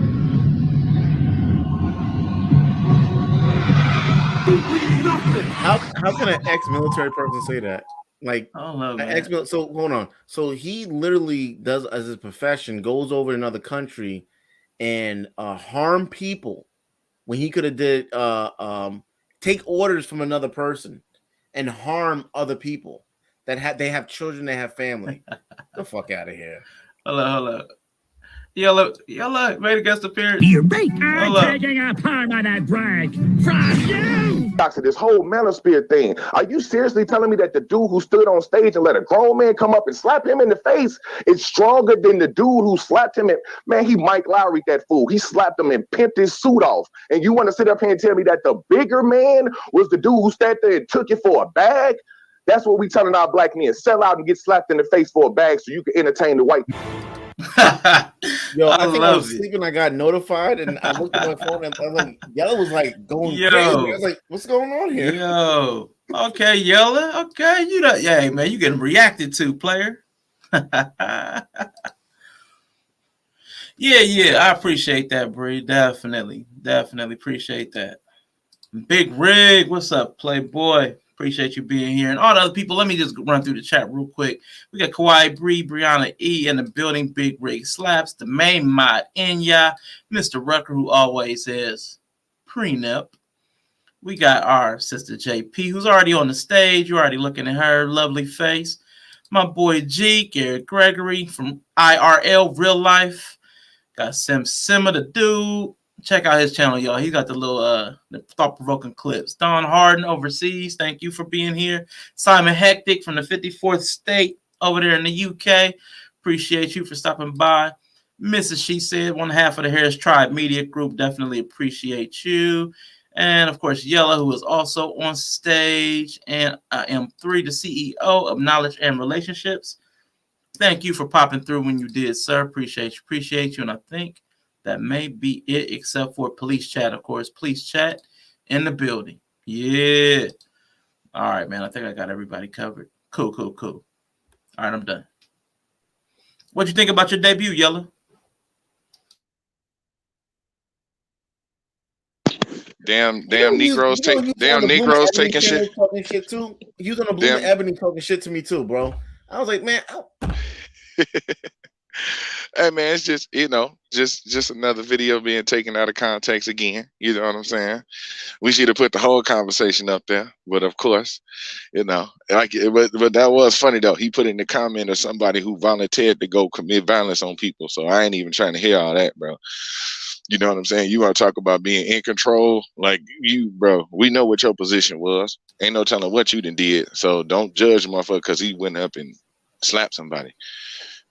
I think the message, like I said, the message we should be sending out of all of this is get rich enough where you can just go walk up and slap shit out of somebody, consequence free. Please. Hey, there's consequences, man. He losing out on endorsements. He lost out his position with the Oscars. Yo, Netflix backed out of a movie. He's still cool. He's still rich. He's still rich, and he'll still have opportunities. But his immediate opportunities have been lost.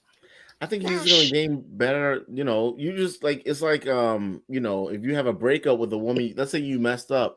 You just get a different opportunity, bro. You know, you just get a different opportunity. You know, but I just want to say one. Can I say one thing or nothing? I'll crazy. Go ahead, just avoid the B word if you don't mind. Listen, right?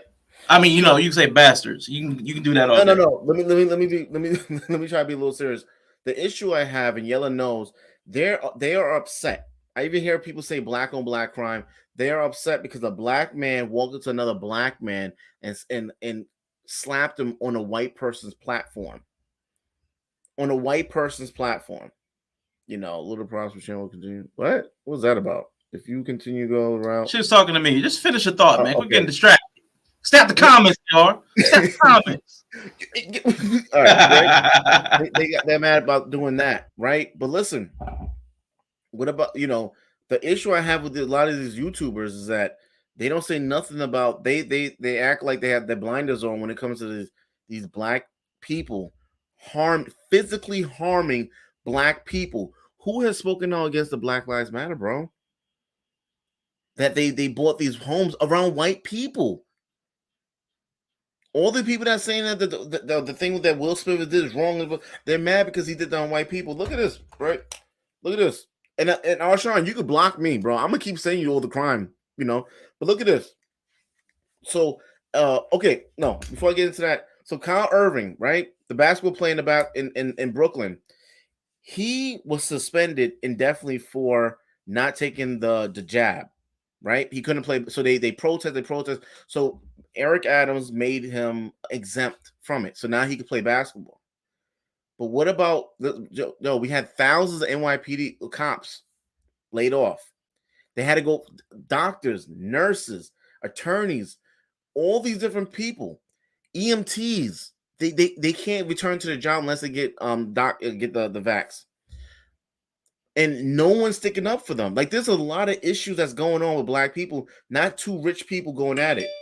And we're really, really saying that the man who stood there and got slapped is more of the brave person. Like, yeah, man. It really made me disgusted that we're really sitting here talking about black on black crime with Will Smith and Chris Tucker, but no one's speaking on the other stuff that happens on a daily basis. But the other stuff that happens on a regular basis, one, is not really interesting to a wide swath of people. The second part, we really don't have any information on it, that's useful. So the news is reporting the daily crime. It's fully covered. Like in my city, they're covering every murder, gunshots, all that good stuff. stabbings. You keep sending me the press clippings, so people are talking about all the violence that you're talking about. No, white people are talking about it. Well, then it's talked about. No, they have broader reach. The news editors are white. The people who typed it up are not black people. Why does it have to be a black person? Like, it's being reported. That's what you want, right? Do you want it out, or do you want black people to report it? Like, what's more important to you? I want black the news or who's reporting it? No, black people are aware of it, but they're not speaking on these issues. But here's let's go. JP, JP, I know you. People like you are. I'm talking about the people that's whining. But she's black. More than just me. AFC podcast is another gentleman who was also running for an office. There's a guy out of South Carolina, one out of Texas. There are a lot of us. Because it's a political and that thing, people don't pay attention right away. We don't get pulled up and pulled forward as quickly as other people do. It takes more time. I have to go and stand on stage in public and speak and not just sit in front of the computer. Those things, but they're out there. There's not just me. Like, if you were, like I said, AFC podcast, Rashawn, I love very much, won't watch him because his content is based around the terrible things that so-called parents are doing to little children.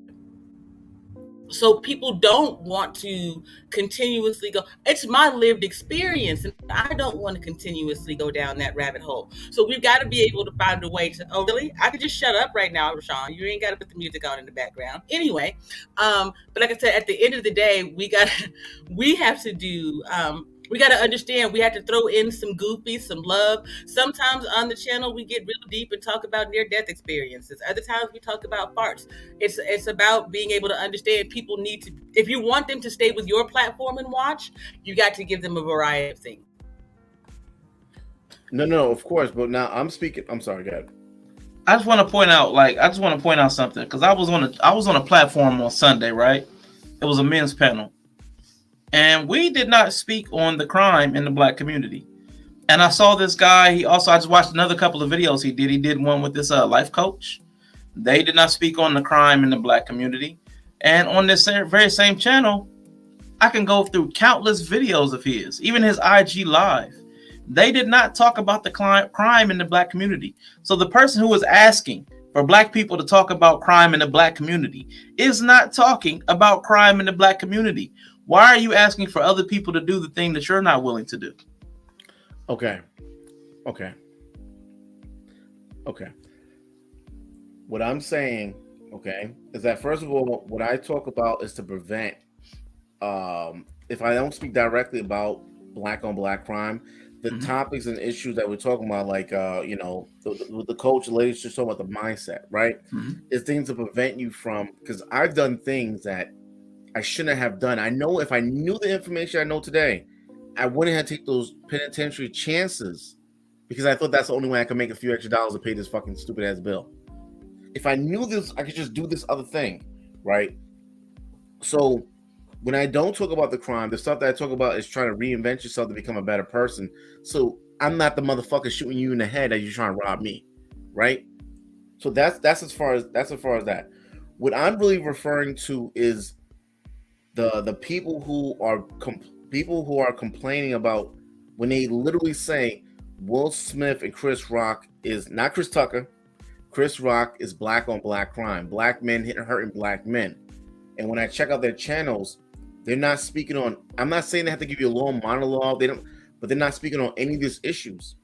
Even the manosphere, and this is another thing I have: the manosphere men, the men that's supposed to be part of this little circle that I'm in.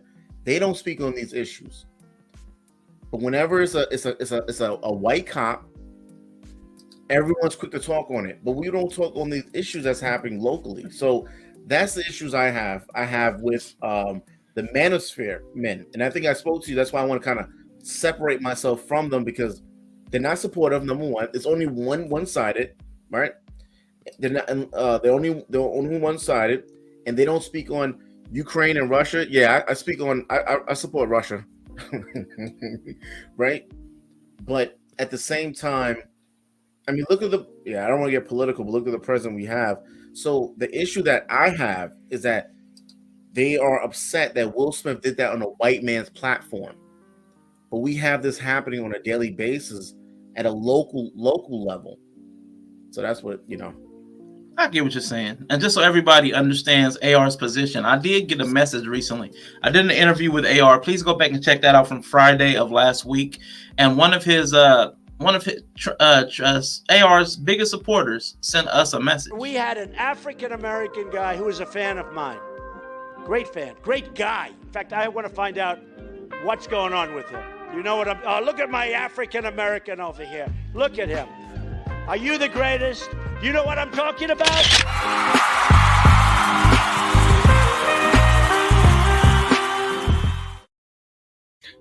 I ain't no goddamn African.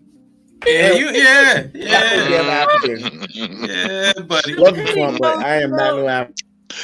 Ooh, that was that's wonderful. AR's guy. There. Yeah. Well played, sir. Well Yeah, AR.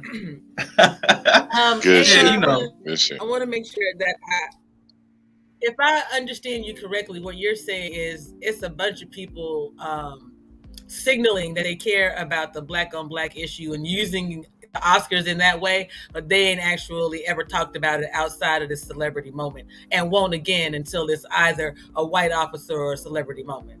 Is that what you're saying in a nutshell? Mm-hmm. So it's the virtue we can signaling, agree on the that. virtue signaling that bothers you. Mm-hmm. Yeah, man. Even when you talk about it, just like and they're so, man, they're really stuck on. They're strong with it, you know. Wrong and strong. I get you. Yeah. I don't care if it's right and strong, wrong and strong. Listen, you can make that shit up. Like you could talk about Will Smith. What? You could talk about Will Smith, and you could talk about because, like, bro, these kids are dying out here, man. These elderlies are being harmed. Right, and they talking about, and they trying to sit here, and that's what blew me the other day because they sit up here trying to talk about Will Smith's actions and what impact that can have on the children. Y'all don't give a fuck about the children. What is this teaching? What is this teaching our kids? Teach our kids to make enough money to where you can slap somebody consequence free. Like I think that needs to be the lesson. No, because real talk, JP, that's why I keep saying it because I'm with AR, and that's why my last stream about this was the contradiction of the manosphere. Hey, food, you ready? Shout out to the food. All right, yeah, it was basically the It's contradiction coming out of the the manosphere. microwave. What the hell is it? It's just some stuff I grabbed from those little I'm spots. You just thinking gotta you put some actually heat need to go on it. get some real food, not no microwave shit. I'm thinking, I know, man, I gotta go make my order. I gotta go get my food. I'm thinking you outside getting some shit.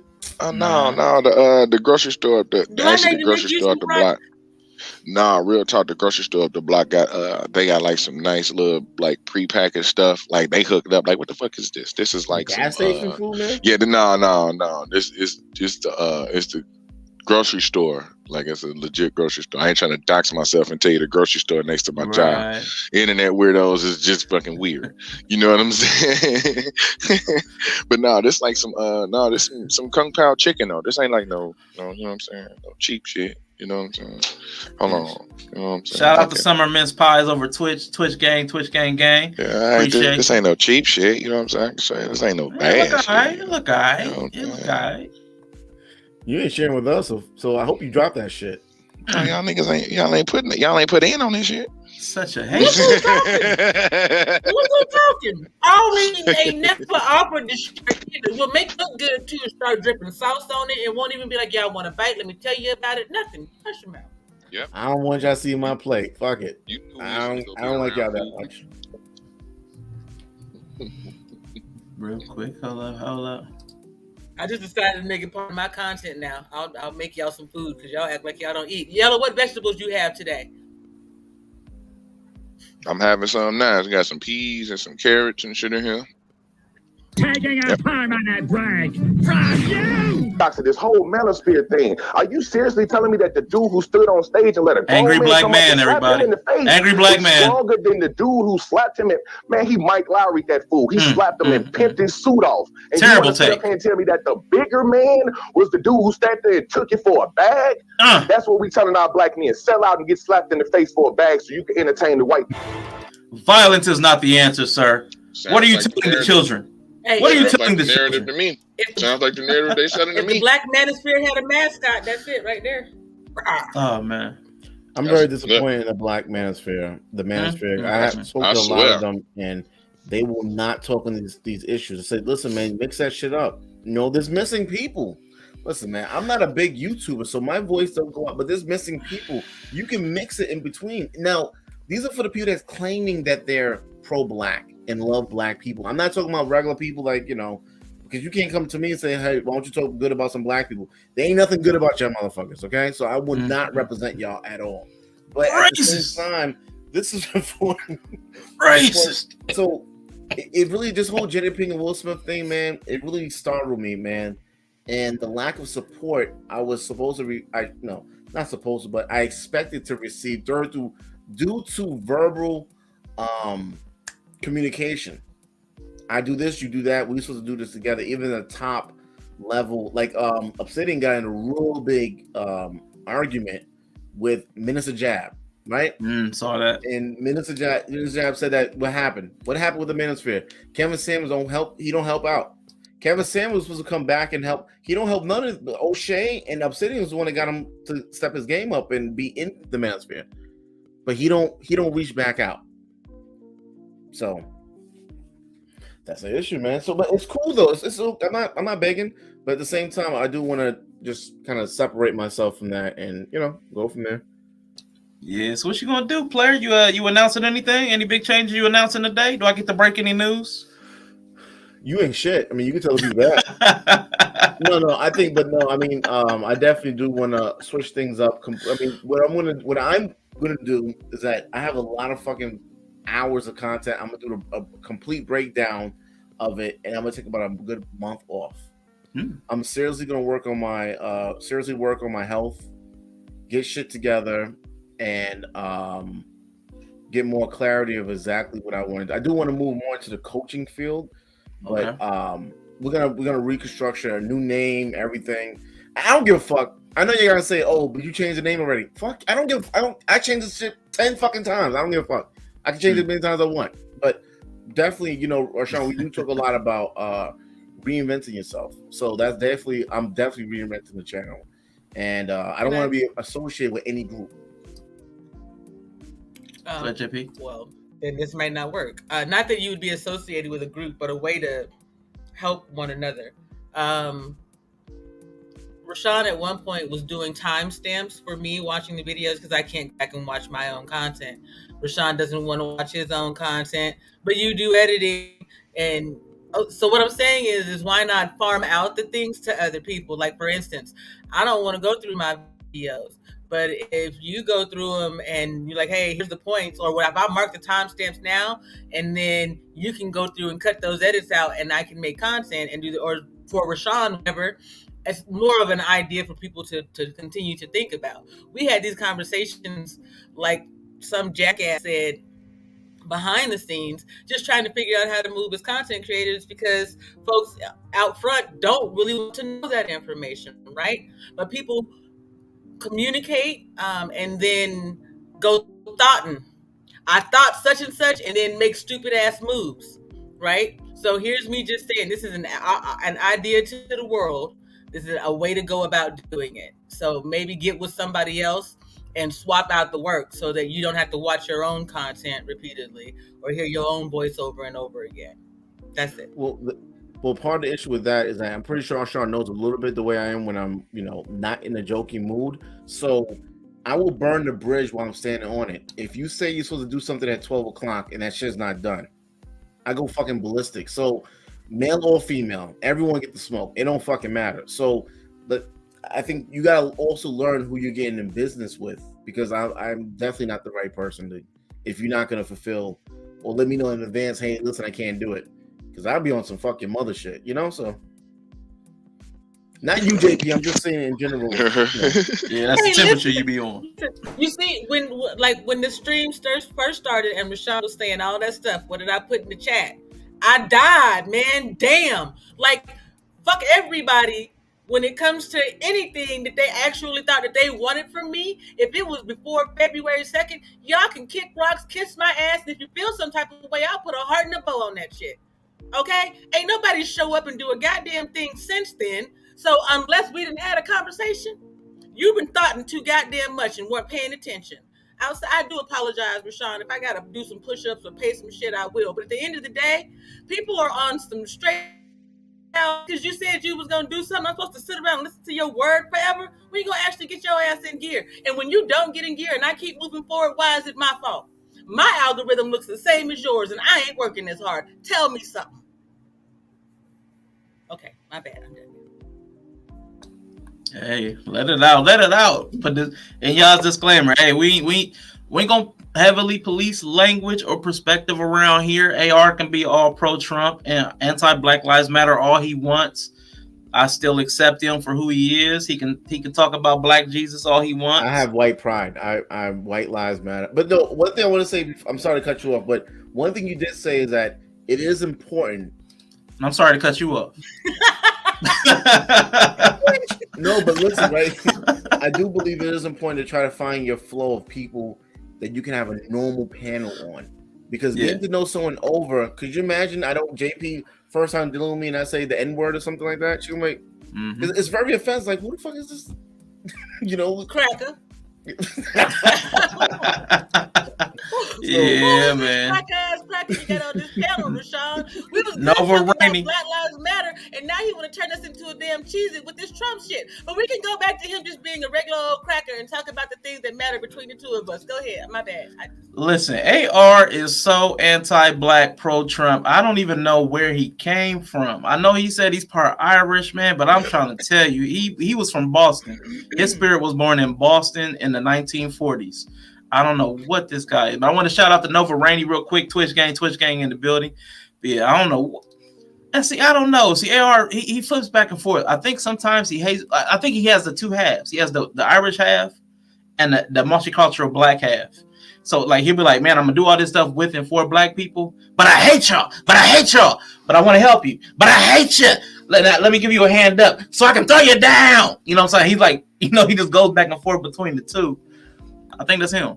Well, I think the issue is that anytime I've been hurt, has been by a Black person.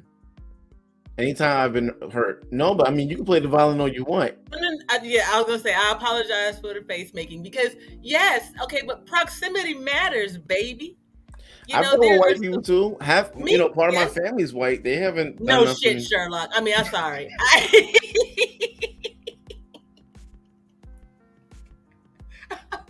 No, I mean, but that is a real thing, though. Like, I mean, proximity, but like, again, like almost everybody that's hurt me is like from my family. You know what I'm saying? So I don't turn against them. I don't turn against just my bloodline. I mean, because so it's restricting your response to a specific group of people just because of who hurts you. Yeah, it's a generalization. I get it, but I don't think you understand how Black Lives Matter. You're carrying a Negro duffel bag. Real angry about this shit. How Black Lives Matter act in New York. They go around protesting the white areas and saying that if we they supported defunding the police. We got defunding the police and this fucking hell. Listen, New York City is crazy, and we're not supposed to carry it. I can bring you up videos of police officers. I got a video right now of a police officer who is being bitten by his own canine because he's being excessively aggressive. We have to talk about all sides of it. That's what you want to do. We can do that over there. AR's very one-sided. I don't want to do that with Rashawn's platform right now. I know we're talking about control, and I'm going to let Rashawn control this platform. But you, sir, with your cracker behaviors, come see me. Listen, I believe... Nope, I'm going to put it in the title. Cracker, come see me. JP is so bad over here. The fucking the paramedics are getting robbed for their equipment and the drugs. Yeah. Paramedics. So it's happening in the other areas too. See, this is the thing. The one thing about the opioid crisis that people forget to talk about is that Black folks were actually kind of exempt from that. You know why? Medical racism. Well, Black people don't experience pain in that way, so we're not going to give them that level of drugs. It wasn't until it got to the streets and then they could say that it was us, and it's still not us in that way. But nobody actually talks about the real truth. They just talk about the bullet points, the headlines, the bylines, maybe. Yeah, Black people do more harm than good. If there's 100 Black people, there's probably about 70 that's doing harm. 70% of Black children are born in single parent. It's about to be 71 when I come to your house. Where you at again? I was just about to say them numbers about to go up. Let's fuck around with JP. Yeah. Hey, and I got a tribe that includes 3 grown black men who know Army combatants. You better stop playing with me. I love you though. I love all my people, even the butterscotch ones who have forgotten who they are briefly. I will get you back on track with your pasty self. You just need to get you some sunshine and some berries. But JP, right? If you look at New York City, right? You look at New York City alone, right? If you know about New York City, do you think most of the black people in New York City are contributing to society in a positive way? Do I think that most of the black people in New York City are contributing to society in a positive way? Absolutely.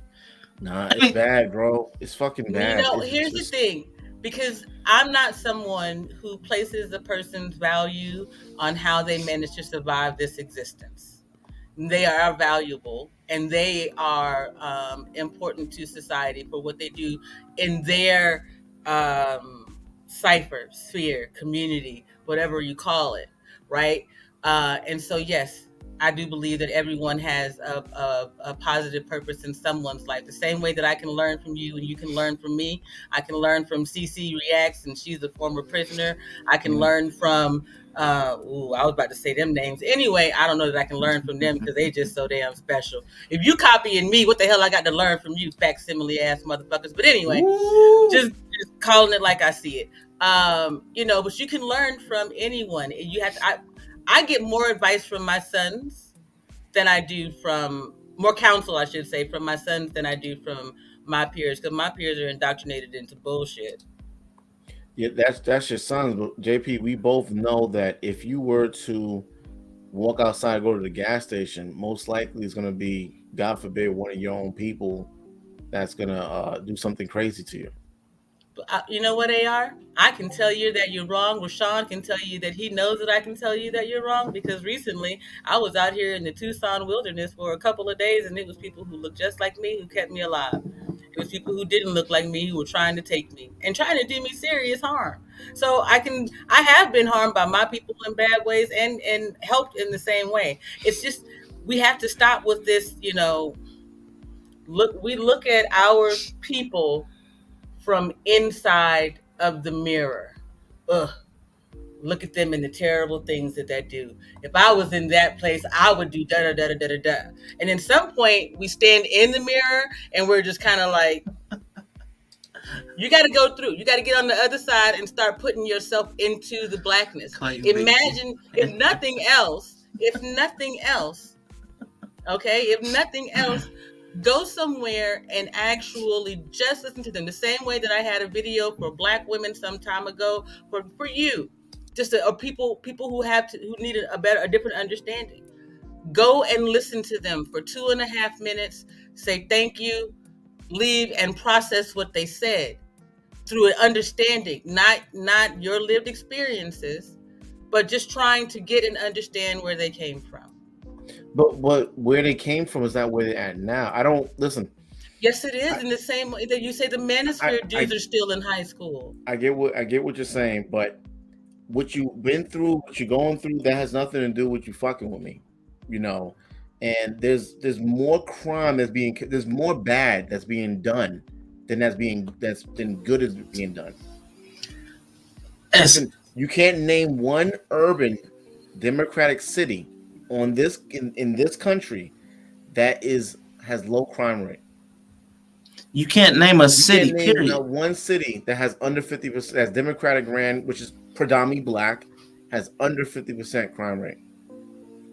There's only a few cities that are predominantly Black anyway. But listen, like it's how many cities are predominantly Black? I didn't say nothing. I'm just listening to you. But it was the face. It was the face. How many are predominantly? More than 50% of the population is Black. That's a rarity. Other than Atlanta, who has that? A major city that's more than 50%. The Hispanics are not Black anymore? You just said Hispanics. The Hispanic is not Black. Hispanic is Hispanic. No, it's not Black. Black is Black. Yes. Yeah, I guess I ain't Black then. Right, you can hardly name a non-democratic city in general because Republicans cannot build cities. Number one, because they're regressive. Okay. Yeah, they're regressive in their policy because they cannot build cities. To build a city, you have to progress. They're regressive, so they don't build major cities, and that's why also their policies don't speak to the diverse population, so they can't win elections in major cities. So yes, every major city is going to be ran by Democrats because they have progressive agendas to move people forward because the city is trying to move forward. But even if we take that out, well, I meant to Rucker said Detroit, like they're a good city. That's another heavily black. More than 51% is more than 51% is black. Oh, yeah. I'm not about to Google it.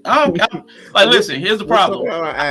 AR talks so recklessly, it's not even worth vetting because it's so crazy. It's not even worth checking into. Everything, if you validate and look up anything I'm saying, you can't come back to me and say you way off. Yeah, man, you way off. Yeah, right. I could easily do that, but again, like the other day, it's not worth it because of I recognize conservative mentality when I see it, and like happened in a conversation we had, the goalposts will shift no matter what.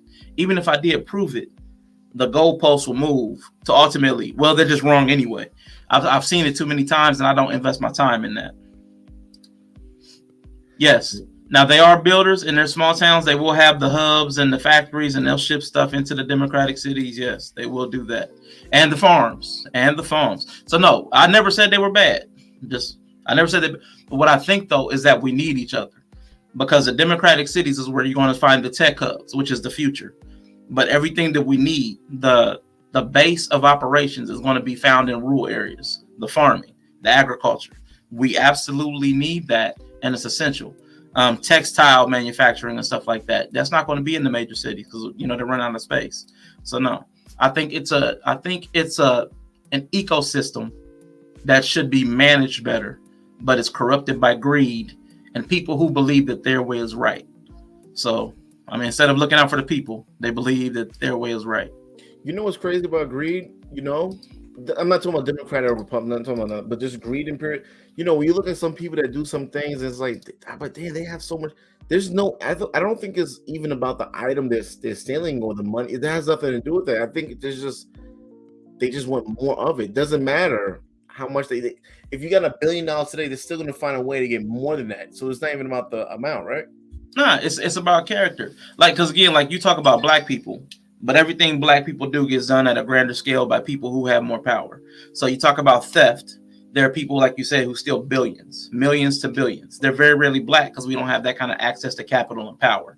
So the people who that got Enron or whatever, the Enron scandal, and the guy with that big Ponzi scheme, I can't think of his name all of a sudden, Bernie Madoff. Madoff, yeah. People who can bankrupt people's 401ks and pensions. They're very rarely black. So the people who have that's why that racism argument. We don't have the power to affect the large group of people. That argument that gets made, I don't like it, but we do everything at a smaller scale that happens at a larger scale in white America. So they do death. It's called war. You know what I'm saying? So war and death happens from white people. Black people do it to black. So everything happens in Black America that happens in every other group of people. So I don't particularly like it when people want to single black people out, but I understand it. But I also understand the type of mind that fixates on just the black experience when there are all these other people experiencing the same dynamics to a degree that's only a few percentage points off. So to focus solely on the black people, if you're not willing to do the work to fix it, then I always have a problem with the people that want to talk about it. So you want these other people to talk about, why aren't you talking about the black on black crime? I don't want them to, because they're not going to fix it. So I'd rather them shut up about it. Anything you're not going to fix, if anything you're not going to come up with a solution to, you shouldn't speak on the problem of. That's my ethic. That's how I feel about it.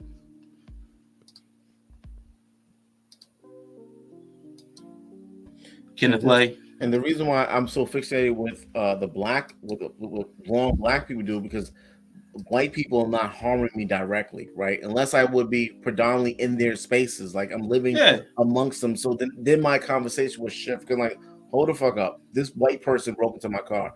But since I'm around Hispanics and mostly Hispanics, because that's what most of my family is, but Hispanics and blacks, I'm more concerned with the wrong that blacks do, because that's affecting me and my family directly. I get that. No, I totally understand it. I totally understand it, but I know, like, it's the same. You're red pill black people, like the same rage, the red pill rage that red pillers have against women.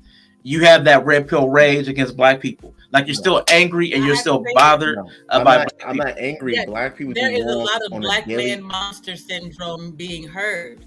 I hear a lot of black man monster stuff. Black people terrible. Black people bad. Hulk smash. There are. The reason why I think y'all are. Yeah, I don't. Okay, I'm not. I put I think a video in the back of Southern black versus Southern white versus Northern white, Southern black versus Northern black, and you don't have to watch it now, but I would suggest that you grab it so that you can see that what you're actually saying are the talking points of white supremacy from way back. Talking about hold on. Can you let me finish? Talking about other whites, right? Because what happened is elite whites from the North began to talk shit about poor whites from the South. And that was translated onto blacks in the South and continues to exist today. And that moves forward. But I'm not going to continue to talk about it. That's why I put the link in the back. And all I do is ask you that you watch it. You ask that someone talk about these things. I'm asking that you make yourself knowledgeable with this one video. That's it. I would definitely watch it, but I don't I'm not concerned with white people, right? White supremacy. When you believe in white, you have the thought process that another group of people are better than you. It's a thought. Now, if you think that you believe they're better than you, but that's a whole new subject. But I don't concern myself with what white people do, because the crimes that they do commit, like when you're still in retirement, of course that affects me in the long run. But what happens immediately, what's going on right now, I think a lot of people, because they have black pride, we ignore the fact that black people are doing some craziness. And because I'm in an urban city, regardless if I live in a good area or not, we're all cluttered up underneath each other. So the crime is happening at a really high rate versus if I move out in Long Island, where everything is kind of separate in suburbs, you know? Oh yeah, I get it, man. You're it's not just proximity. I can't. It's like it's condensed. Like everything's I don't even know what the word is, but like everything's magnified because you guys are on top of each other. Always about New York, like there's so many millions of people stuck in so much square footage. You know what I'm saying? So like, I mean, I definitely get it. So it's like the percentages are, I can't even think of the word. I wish I could think of the word. My brain is like farting all the way through this conversation. But I understand why you feel the way you feel. I understand why you focus on what you focus on. It's just, it's insular. Like it's to your experience alone, and it doesn't translate to everybody's experience. I mean, so that's why so many people will push back. But your experience is still valid because that's the way you experienced it. Like nobody can take that away from you.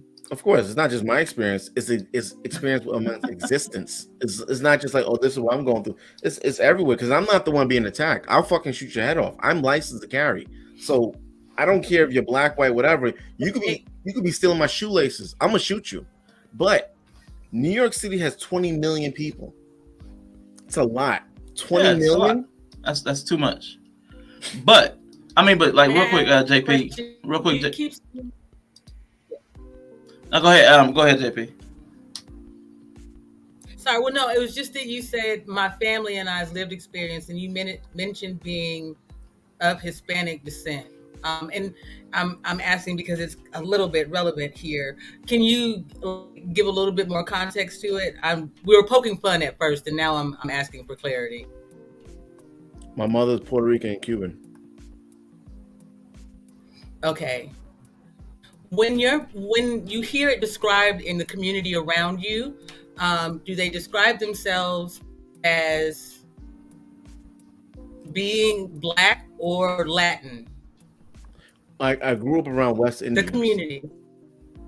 No, I grew up around West Indies. Where I live now, I don't live amongst them. Okay. That's a different lived black experience and being around Black American from this continent. No, they wasn't from even North American. America, so to speak. They was West Indian. That's So their understanding of American Blackness is different, and being in, for lack of a better word right now, an echo chamber, a lot of what you speak outwardly sounds like their view of American Blackness. My view is, and I don't think that that's a fair understanding. Through that lens, though, is what I think is coming across. I hear what you're saying, JP. I don't even think it's that. It's I hate to use this word. We use these value judgment words. Like I was about to say worse. It lands worse to me than what you're talking about. Like like AR came up in a certain culture, and their views of Black people are already like probably a little not positive. But what I'm actually hearing is everybody Black is a perpetrator, but that erases the experience of all the Black victims in your own narrative. Like Black people, all the Black on Black crime. Well, there's a whole host of Black victims to all these Black perpetrators that have now also become criminals themselves, because all Black people are now criminals. You know what I'm saying? And I'm not sure how much of it is hyperbole and how much of it is feeling. But like what you're saying is all these Black people, all this crime, all this crime, all this crime. But all about all these Black victims, were they also criminals too? I mean, how many Black people are criminals? And you said 70%. You're putting 70% of Black people in the category of criminality. No, I said 70% of children born in a single parent household, Black children, not the crime rate. Okay, so I thought you had said that 70% of Black people are committing crimes. Man, there's a lot of great Black people. I have some family that's Black, that's great, and I have some that's just not too great. I have some neighbors, like one neighbor across from me, he's Black as fuck. He's a great person. I never have no issues. He came in, he mowed my lawn. He's a great person. There's some people that's okay, okie dokie. There's some Black people that would get up and for a woman that's pregnant on a train. There's some great Black people. Mm-hmm. The issue is that the people, if you have 20 great Black people, one Black person will ruin that for the other 20. The 20 people are not bothering me. The one person's fucking with me. Or these other, and so I deal with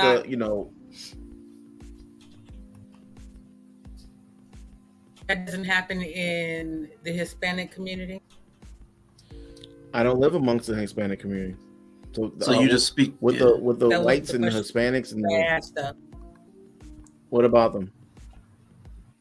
Well, with the whites and the Hispanics, though, they're the one who's seen as Black, and that's the problem, right?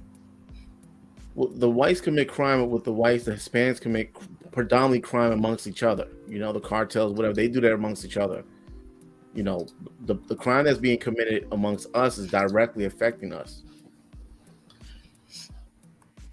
And I think someone in the comments said that I'm hurt. You know, I'm not. Listen, I live a great life. I'm happy where I'm at. It's you niggas that's going through something. Not you, JP. Don't. I'm not. I'm just. Yeah, I'm talking. But so say when you do that general, it includes us. So like what I'm saying, like understand, like it comes across with you're a level of anger. No, JP, you're the good Negro. Right. So the language that you use comes across with a level of anger and vitriol that it's going to land to any Black person. It's going to make them want to be defensive. Yes, it will, but they will at least tune into what I'm saying. And maybe they won't fully get what I'm saying, but they will get what you and JP are saying though. Because if I talk like a regular Negro, good folk, they're gonna click off, right? But when I say these bastards, you can see the analytics go up. Like, oh my god, he really pissed me. I can't stand it. I hate him. Let me put a dislike on this video. Okay, but you viewed it though.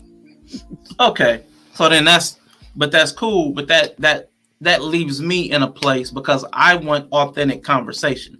So I don't want anybody doing anything for shock value or, you know what I'm saying? I also feel that way too. To a degree. Yeah. But you're doing it. Yeah. Like, yeah, you want them shocked and tuned in, but I want again, like for me, just for me, like I want your honest, unvarnished opinion. That's fine, but I also want it to be authentic. What's that mean? It's shock value, not shock broke as F. What does that mean?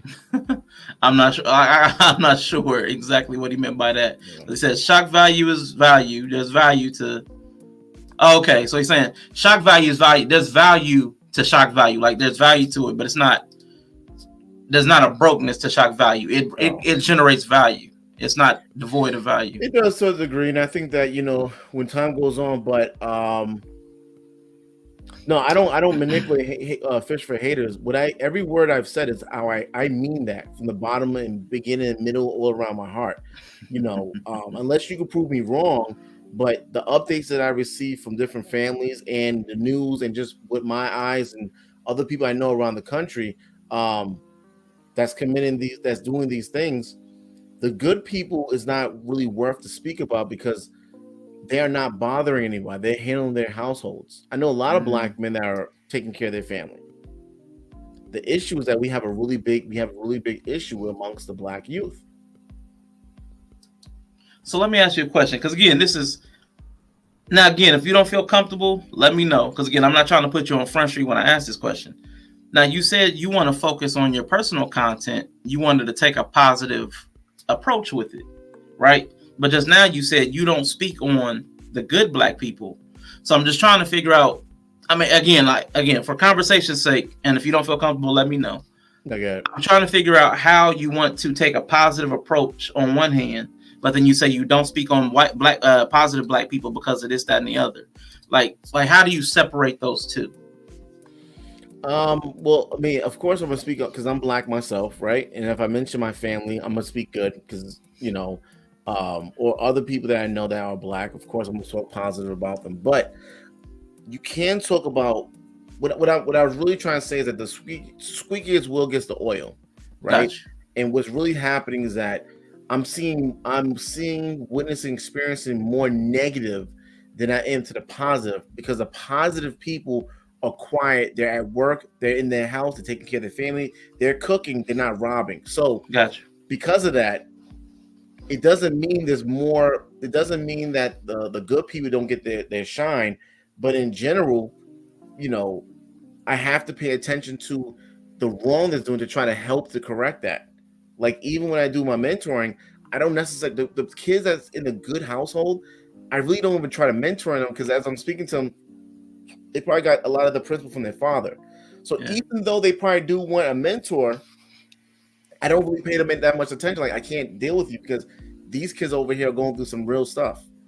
I don't know if that makes sense, No, that makes perfect sense. Roberto spoke to it. I was going to say the same thing from the Bible. So I give it to you, because Jesus said, "I came not for the well, but for the sick."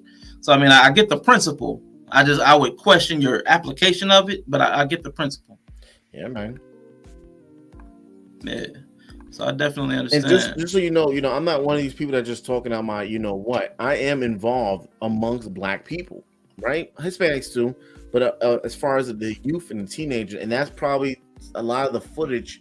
When I say positive, I'm going to be starting to show. You just got to get clearance with the parents, because these are underage kids. They're 15, 13.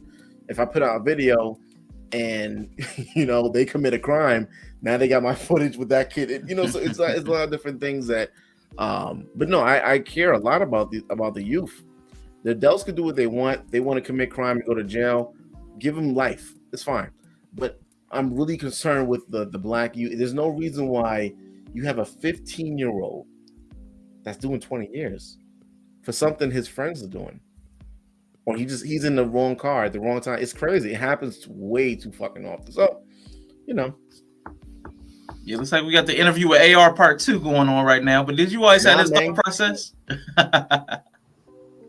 Well, let me just say this before you answer that, if you don't mind. I actually am in agreement with you on the child forward part of things, AR. Your language may not be my cup of tea, but where your heart is, I can rock with that all day. Butterscotch Bear, you fall into that butterscotch category of people that can kind of rock with, every now and then I got to thump your cognitive dissonance too. But, and that's the thing, people wouldn't believe that we would be willing to have the conversation or figure out where we can agree and perhaps move forward. But it's not done in one conversation. It's not done in a group chat, right? It has to be something that we do over time and come to understand and pull apart the things that may be just a little bit of binding keeping us from understanding one another versus those things that we just need to, stay away from entirely. So I appreciate you answering the questions and having the conversation, because I know it wasn't like, hey, I'm gonna get up here and let everybody ask me all the questions about being the awkward Negro today. But I just recently got beat up last week by everybody, so welcome to the party, brother. You're growing. There you go. You feel like you got beat up on this panel by everybody? All over the place, man. They was hitting me with the rainbows, the unicorns, the cereal bowls, all kind of smoking weed, everything. They came for JP last week. This week apparently is the start of your turn. Welcome. And then also too, JP, I believe that people need to speak a little bit behind scenes a little bit, and then come on to public platforms and go at it in a sense, right? Because I think you gotta get some, because like you say, it's gonna take a few sessions to understand why I talk the way I do or why I don't, or you in general. Sometimes a little behind scene talk need to be done, and then we come on public platforms and fuck it to a degree, right? So right. Yeah, man. So what you think to the question, AR? See how the sausage is made. So. Nah, let them see the sausage. It's nasty. AR, did you always have this thought process, or did this happen at a certain point of your life? The way I grew up, man, I think I always thought like this, because I grew up seeing black people harming black people amongst my growing up. I just didn't as a kid, I didn't understand it. The best thing that happened in Brooklyn was when the ICE truck pulled up and they deported them. It was the greatest thing that ever happened. It's like Christmas happened again. I didn't understand why I walk outside. I mean, I'm pretty sure it was around America all over, but in the 90s, there was crack vials everywhere. I mean, the playground, it was bad. I know it couldn't just be Brooklyn, New York. I mean, the Bronx was. Did you ever look up the way the Bronx looked in the 80s and 90s? It was a band. It was building that was crumbled, and they still lived there. So I mean, never. I mean, so I always thought like this, and then when I really became like 19, when I started to get involved in these children's lives and stuff like that, they just couldn't believe how much damage these children are being done by the parents. Nah, I definitely get that, man. Like I said, when I did the interview with you, I was like, I can kind of see where some of your anger comes from. You know what I'm saying? Like, man, if you constantly see somebody being harmed, it can cause that kind of response. I mean, I get it to a point, but again, your language is like Trump. It's a lot of rhetoric. Well, I mean, like, there's no one could point out any exacting rhetoric, evil or racist thing that Trump said. It's on like some news article that there's no recordings, right? But Inya was Mount Haven. Oh wow, you was fine. Yeah. So Inya would know what I'm talking about. Mount Haven is in the Bronx. I know the whole country is messed up, but it was bad, bro. Kids were being kidnapped on regular. It was just can't believe it, man. Kids were picking. Yeah, it was crazy. We ain't got to move on. We can't crack your toes, Simon. Because the thing, Simon, is that we can move on, but these things are happening, and people don't say nothing until it happens to their, because that happened to my family. So, yeah. Froze up. Had your moment. I know I didn't freeze up and you hush your mouth. So AR, I'm actually a little brown girl from Memphis, Tennessee. My father joined the military when I was 4 to get us away from what you ended up experiencing growing up in New York, because it was happening in Memphis as well. And so I had the benefit of, during that era, I grew up in Germany and I was educated in a non-American school. So I got an entirely different perspective on Blackness, on what it was to be an American, our own country's struggles with its unresolved issues. And so I would just suggest to you that, because it sounds like you just grew up here and experienced this, expand your bubble some and explore what Blackness is outside of American or diaspora's version of it.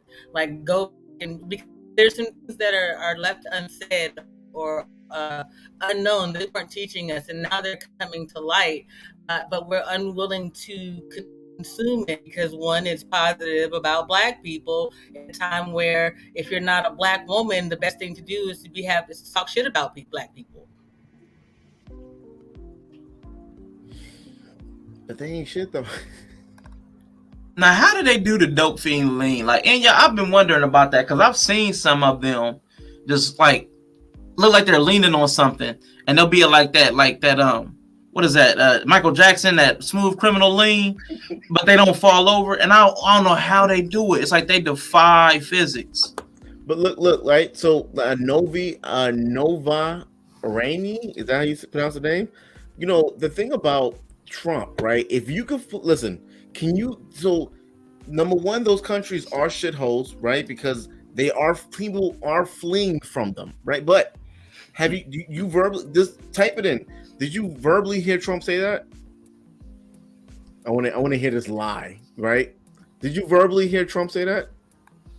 But why do we have to have heard it ourselves if he said it and it was reported by people in the room when he said it? But okay, so Arshawn, you know we had a meeting, right? So imagine if everyone in the meeting says AR said something, and you're in the meeting, you're like, he didn't fucking say it, but you know, let me say it too. Come on, bro, we gotta, and everyone say, okay, do you have any during this time of technology? Do you have anything of him verbally saying, no, I don't, but I wrote it down on paper or a news article? Now, there's a difference between me and a bunch of people from Instagram that you picked up in a meeting. No, I'm not going to just take their word for it. But the news source where there's journalistic integrity, where they can be sued and they have something on the line. They could be sued. CNN Live, Daily, MSNBC. I said they can be sued. I'm not saying everybody does sue them. I said they can. There are legal remedies. Oh, you never heard him say it. Okay. Simpleton cockroach. I guess you are. I don't know. Because no, I never met Trump. No, you're saying that Trump called other countries shitholes. Have you heard him say that? That's what. And they said no. They said no because they haven't met Trump. So how they couldn't have heard him said it? But he's on. Okay, but they said that he said all kind. Okay, you know. He said but he said lots of stuff that like it's not racist though. Bro. I'm gonna. So I mean, like, are we? I understand people have emotion; they don't like what he's saying. Okay, great, all right. You know, we could debate that. A lot of people don't like what I say. Okay, but the action that man has put in place, I believe it was gonna help us. And that's fine. Again, I don't put so much weight on what somebody says as much as what they do. So I only care but so much about this. That's why I was only going to dig so much to prove you wrong on that one thing. And you said you wouldn't accept news articles. So then you said everybody lied. No, because I just want to verbally, because people are saying that Trump said it. He said, okay, did you verbally hear him say it? I'm not saying in person, but I think when it comes for a serious allegation, if someone's saying something about JP, I'm saying, okay, I want to hear it myself. If I can't hear her say it, then Simon, if y'all had Trump, y'all be in a better position too, man. So the verbal audio where he was talking about grabbing him by the vagina, I'm just using a different word. Yeah, what about it? So like sexual assault, that's not a problem. Did you hear it yourself? I heard the audio. Okay, so you played the audio. Did you listen to the whole clip though? When he was talking about, did you hear the whole thing? Or you just heard that little clip? It's been a while. I'm asking. Okay, what about it? Now you move the goalpost. The goalpost always moves with conservatives. I promise you, they always move. No, it's not moving. But I'm trying to explain to you, he's not talking about going and assault a woman. He's saying that one of the things you can't do is grab him by the pussy. He's not telling men to go and do that. He was having a private conversation with someone that was recording him behind scenes. He was stating that all men talk shit about women. Not all men, but a lot of men talk shit about the women they slept with, amongst other men. But he's not saying in general go do that with all the different women.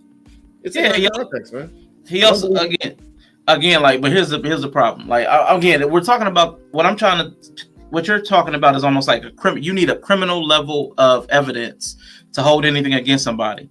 And what I'm talking about is rhetoric that is not helpful. Like like we were talking about you. Like some of you are saying, what you say about black people. He fucked a woman, he grabbed her by her pussy. Okay. So like I was talking, like even with you, like some of the things you say is inflammatory. You know what I'm saying? And you admit it. Like some of the stuff I say is I'm just saying it. I'm just speaking loosely, even if I believe it. Did I lie though? Again, what I am not. That's a straw man argument. Nobody said he lied. We said he said the things. So now wait, like catch yourself in this moment. We said Trump said certain things, and you say no, prove that he said certain things. And then when we say, well, these people saw him or heard him say these things, you say, but he didn't lie. Like No. that's a I goalpost lie? shift. I said, did I lie? The same thing with you. What we're talking about is inflammatory rhetoric. It's not helpful. It's not. You say there's a problem, and when you're diagnosing a problem, you're using bad bedside manner as a doctor. When you're diagnosing a person, hey, you're gonna die. Goodbye. Like that's what I'm saying. Like so, you're saying something's wrong. You're diagnosing a social ill, and when you say it, you're saying it in a negative way. Poor bedside manner is the best example. I think you can even understand that. I know you're educated enough to know what poor bedside manner is. So how don't change it. Like follow that. Follow the logic. Do you know what poor bedside manner is? Well, yes, I do. So if we're talking explicitly about poor bedside manner, can you even admit that yes, sometimes what I say, I don't care enough to say it in a nicer way? Can we just admit that? I don't believe people will comprehend what I'm saying if I say it in a nicer way. Okay, and that's cool. But listen, I have poor bed manners, but I'm also giving you the medicine to heal. So, but now I'm not gonna move it. Yeah, so but there are a lot of people that talk really nice and sweet and come to cities and Democrats, and they don't, they give you the poison, man. No, and see that's why, like when you say like lying, like I never want to say Trump is lying or you're lying. Yeah, you either. But I'm speaking for myself now. I never want to say Trump is lying or that you're lying, because what I think is that even when we say they're lying, they believe what they're saying.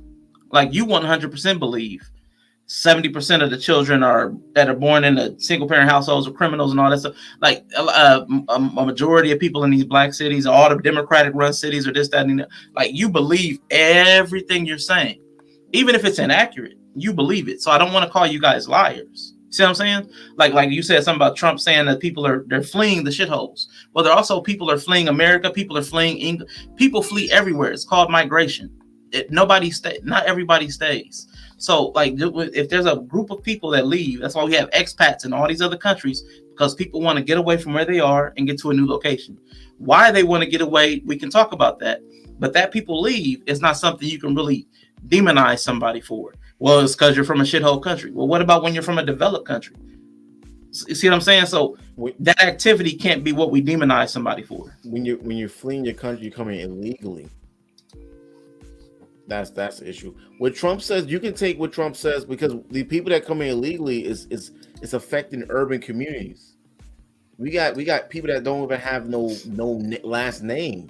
They're making up their names, committing crimes in our urban communities. They don't even have a social. Black people are coming in doing that. You said what? Black people? Yeah. I didn't say the race of the person. I'm saying that illegals coming into urban communities. As a matter of fact, there's thousands of illegals, Hispanics, and so forth that's coming in urban communities daily. That America. So if that's something that's also affecting your community. Absolutely. Go ahead. Why don't you speak to that? You think why don't? I mean that directly affects your family as well, right? Being black and Hispanic. No, I do speak on that, but I mean, like, the thing is that are y'all Hispanics? Y'all not Hispanics, right? And you're not white either. Like I was earlier speaking to Red Savage. He was on my live yesterday.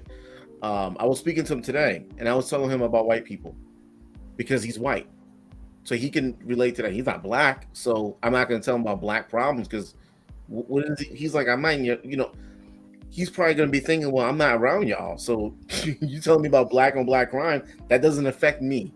I'm talking about black on black crime doesn't affect. He's white, and I'm not trying to put him out there like that, right? Yeah. And like my partner, she's Colombian, right? She's Hispanic. So black on black crime doesn't affect her people. So I will talk to her about these, the Hispanics, Hispanic crime. Relatability around us. Yeah. So so it depends on who I'm talking to. But if y'all get to know me, I'm really against illegal. I believe it, man. I believe it. You pro Trump, you gotta be, man. Listen, man, I love Black Americans, white American, Hispanic American, especially Black American. If you're American, man, I love the shit out of you. I just don't want you stealing my wallet at the same fucking time. Shout out to Quantum Roberto's perspective in the building. Simon Heck, I think I shouted Simon out already.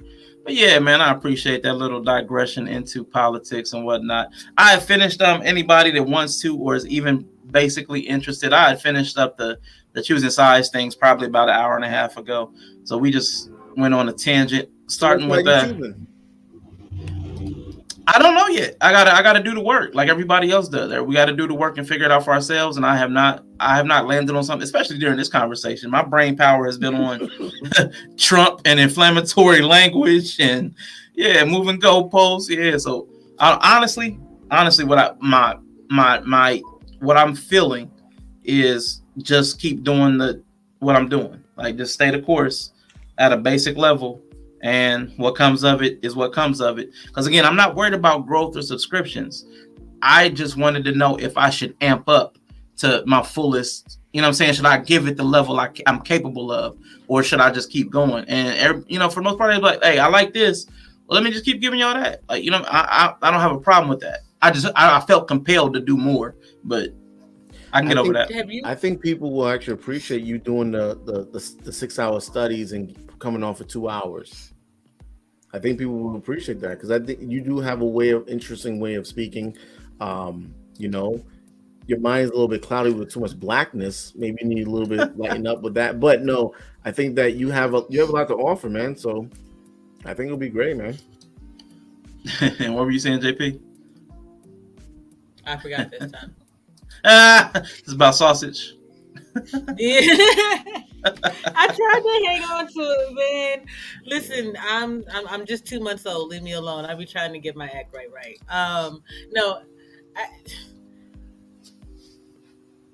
It's always jarring to me to hear, especially patriotic Black people, speak so negatively about Black folks. Because my lived experience is absolutely the opposite. My father, my ex, my son, all in the military, grew up in the United States, everywhere but the far West Coast, been across the water and back. And people are people everywhere you go. So when I call you, mostly the stream was for me today was how many ways could I get you to smile by calling you white in ugly terms, just because you like to use ugly terms a lot and the shock value was there.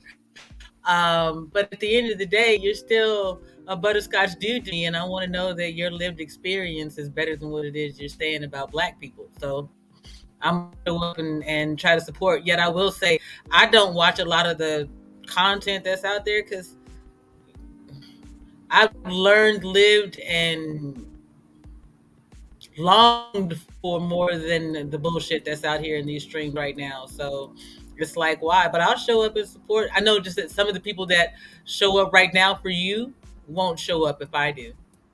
You understand? Because I say what I say and I mean what I say. There is a certain lived experience of being American Black.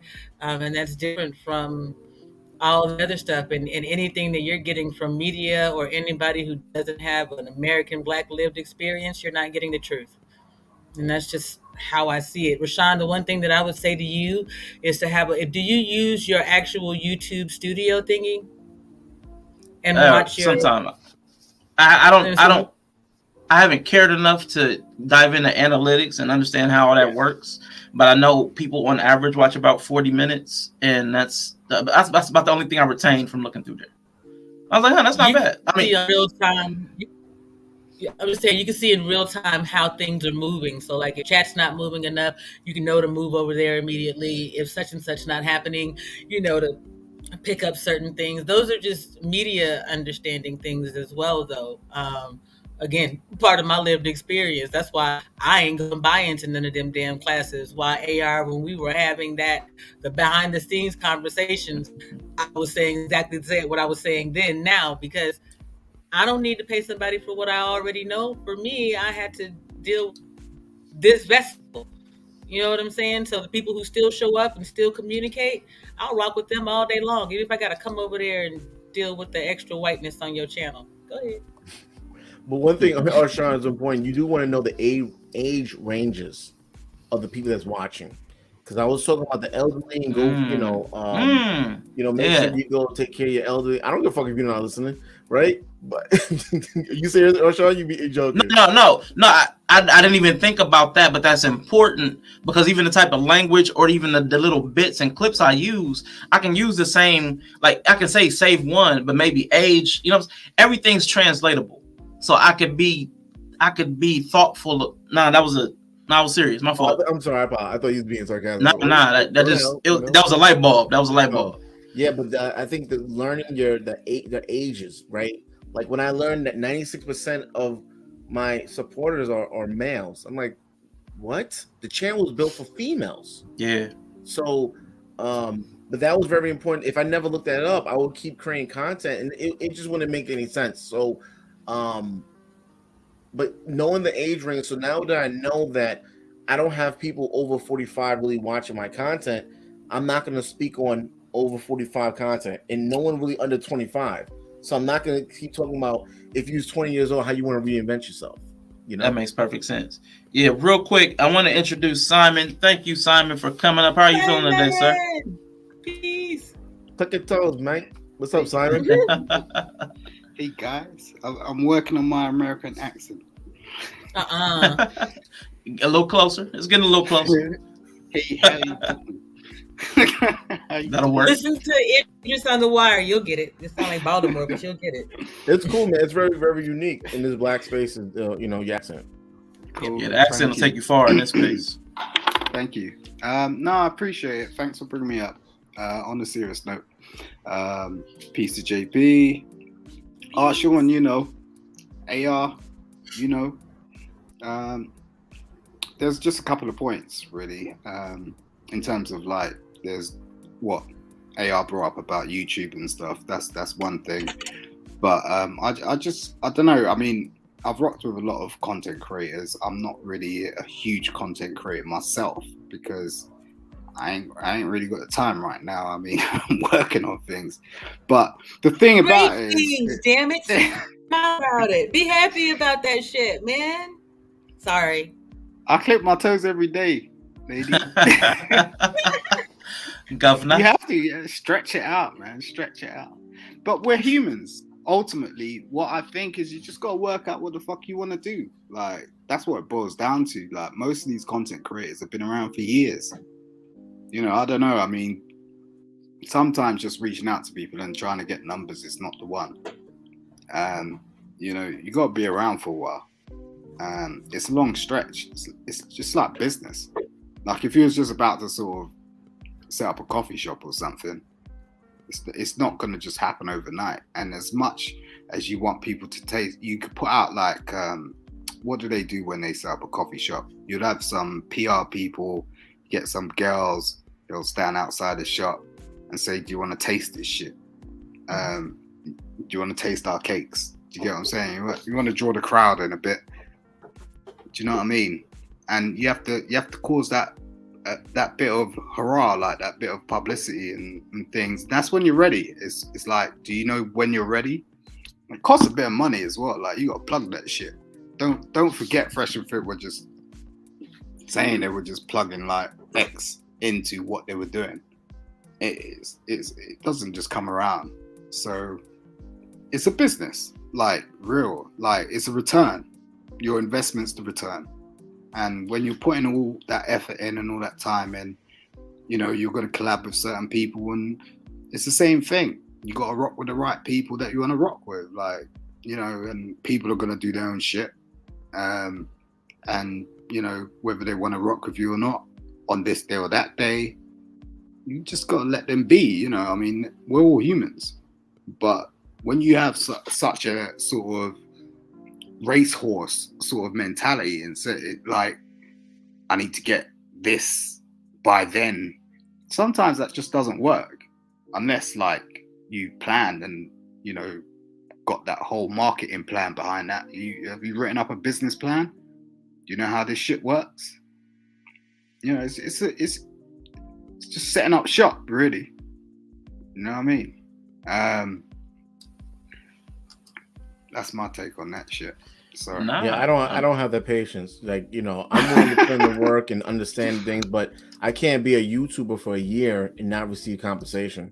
I got to do something else. I don't have that time. I think there's more than enough YouTubers within our space to connect with, and they can give you that little boost. I think, you know, I do notice when people reach the 1,000 mark, they don't stay at 1,000. You see their channel now is starting to really grow.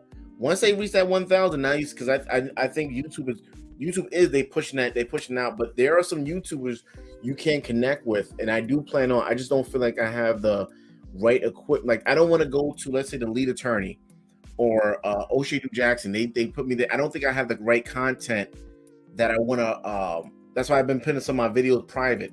I don't think I have the right type of content I want to promote yet. And once I get that, which should be later on this week, whatever, once I have that ready, then I'm not going to sit around and just patience is great, but I believe if you're willing to put in the work, I need a little boost, man.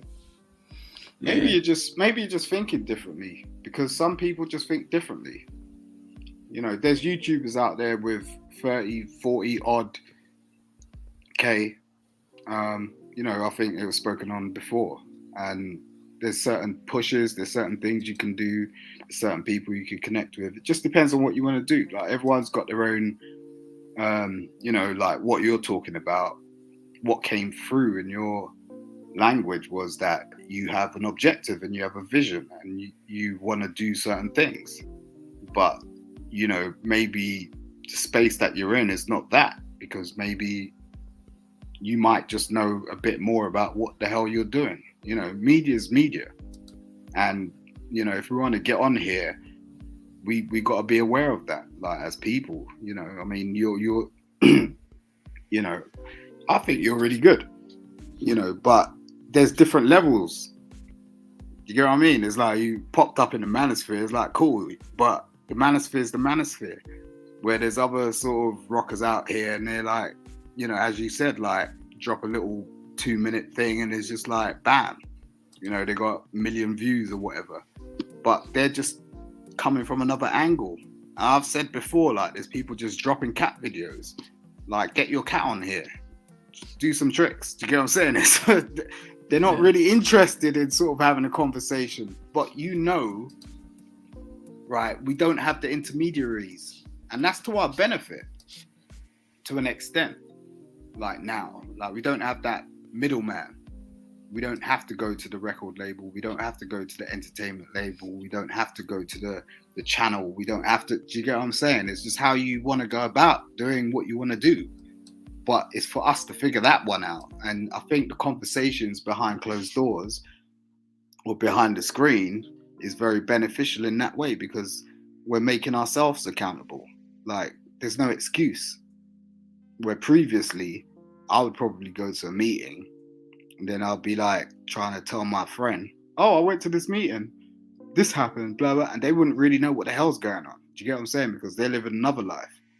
Whereas, like, at least there's some sort of leniency where the people that I'm talking to know a bit about what is actually going on. Like, I don't know everything, and I'm never going to know everything. So, like, if JP turns around to me and says, look, this is how you do this on IG, I'm like, oh shit, I'm fucking grateful. Do you get what I'm saying? It's like, that's a currency to me. That's how I weigh this shit. It's like, and I think we need to start looking at things a bit differently, because we're in a new world. Like, our currency is not just a fiscal thing. It's no longer that. And that's why people have taken to crypto and all these sorts of things, because they realize that it's not just paper. Like, our currency is different. You know, have you actually sat down and, you know, weighed up how much you actually, you know, are valued at? You know, if you're going to bring yourself into a business meeting, how much are you going to charge them? You know, how are you going to go about doing that sort of shit? You know, and until then, you get to that point, it's just like, obviously you're going to feel a bit disrupted. You're going to feel like, oh, I ain't getting the most out of this. But you know what it is. Sorry, shut the fuck up. Nah, I mean you had some insights in there, man. I just happened to pull up the analytics real quick, and I know this is wrong. This one's video said I had 100% male watch. I'm like, wait a minute, man. My mods, half my mods are women. But go ahead, JP. So that just shows you that you gotta dedicate to them. Well, no, AR. So what your analytics actually shows is that the men show up to watch the women. Keep putting women up there, talk about whatever the hell you want to. You're gonna have people show up. Simon, it's very rare that we get to listen to a black preacher. I'm sorry, a British black preacher. So we were all just kind of stunned, like, well, shit, what he said. That's it. What he said. So yeah, what you said. We need to start looking at things differently. One of the things that we started out this conversation talking about Twitch, or somewhere in the midst, right, is the way that Twitch works is because Twitch understands you need community. It's a community of gamers first, and now they're switching over to other content. But gamers know you need someone else to play with. You can't come in just being outright shitty to everybody. I mean, there is a collection of assholes who group together, right? But even the assholes know how to commune with other assholes, right? And how to be able to get on a team with them. So it's the same thing over here. Without the monetization, you need to understand the human currency involved in the thing. Your community is your human currency. Your analytics is whether or not they're paying the bills. Yeah, I'm definitely going to get in Summerman's Pies. Definitely, I'm definitely going to spend some more time on Twitch. Since I pared back my schedule to just back to the Mondays, I really think on Tuesdays, I'm going to devote time to building out my Twitch stuff so that I have some of the stuff, some of the basics that you guys have, like some of the emotes and all that weird stuff. Because, I mean, right now, it's nothing for y'all Twitchers. I don't even know why y'all follow me on Twitch, because y'all get nothing but the feed. No emotes, nothing. All I want to do, like, I finally moved Daniel moved the Xbox and monitor up here so that I would be able to actually stream. And because I'm an old lady gamer who hasn't done it in years, I even have a plan for how to go about it. Just because I still game like 2-year-olds and 4-year-olds. You know, you give them the controller and they're like, with the car and then the thing. That's me. But you need for me to play games. You need to see it in time. That's why I love Twitch in that way. So yeah, Summerman's Pies, I will definitely be trying to find you for support. You and Yella. A couple of people who found me on Knowledge and Relationships, though, do follow me on Twitch. My first restream live, they came up and we did a bunch of theme songs. But yeah, it's just understanding there's a different way to move. Moving forward, we may have been a capitalist society forward, but the ones behind us are far more socialist in the way that they move and understanding that you need community to get things done. Yeah, man. I can't get on what is it? Not Twitter. Well, Twitter, what's the other thing? TikTok. Is it? Yeah. TikTok. Yeah, you're gonna do no TikTok. You can do some little TikTok dances like Trump. Don't give me no ideas. But I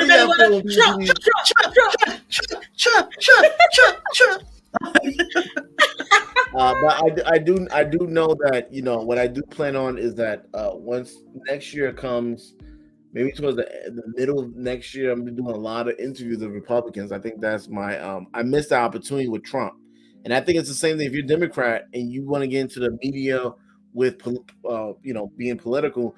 I think you got to grab your opportunity, because I think once Trump, if you're with him or against him, it's gonna be a great time to build your channel regarding around those topics. So, you know, we shall see. But TikTok has too much.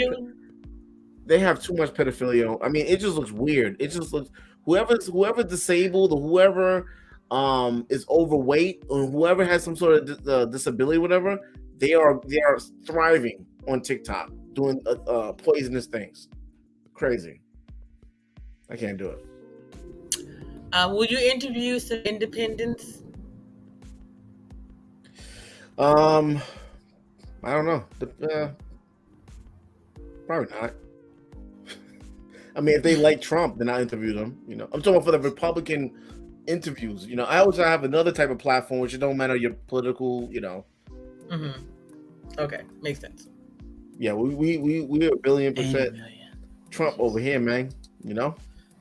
Ooh, 80 million Americans are using Twitch for at least an hour. Man, that's a That's lot bad. of folks, That's man. fucking. That's bad. I mean, have y'all used Twitter, TikTok before? Have y'all used TikTok? I can't, man.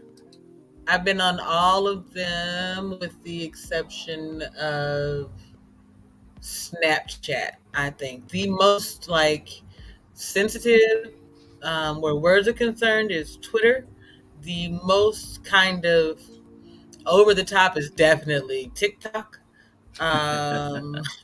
Twitch is mostly goofiness, like, gamers. Like, I mean, they do get into some stuff over there, and now you're seeing a lot of women go over there and do disrespectful things in pools for money.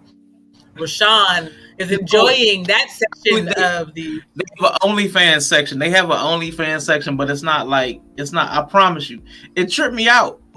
I went over there and I'm following Yella. And get into a bathtub and pretend to play video games, and people send them money. It's the equivalent of the chameleons over here on YouTube who get simps to send them money. Same thing. Wait. Toilet. There's even one that trips me out even more than the bathtubers. The ASMR women, man. Oh my god, the ASMRs. They have these microphones set up, right? I'm not going to do it visually because of how it's going to look, and I got to do the no homo and the pause. Yeah, there you go. And they just sit there.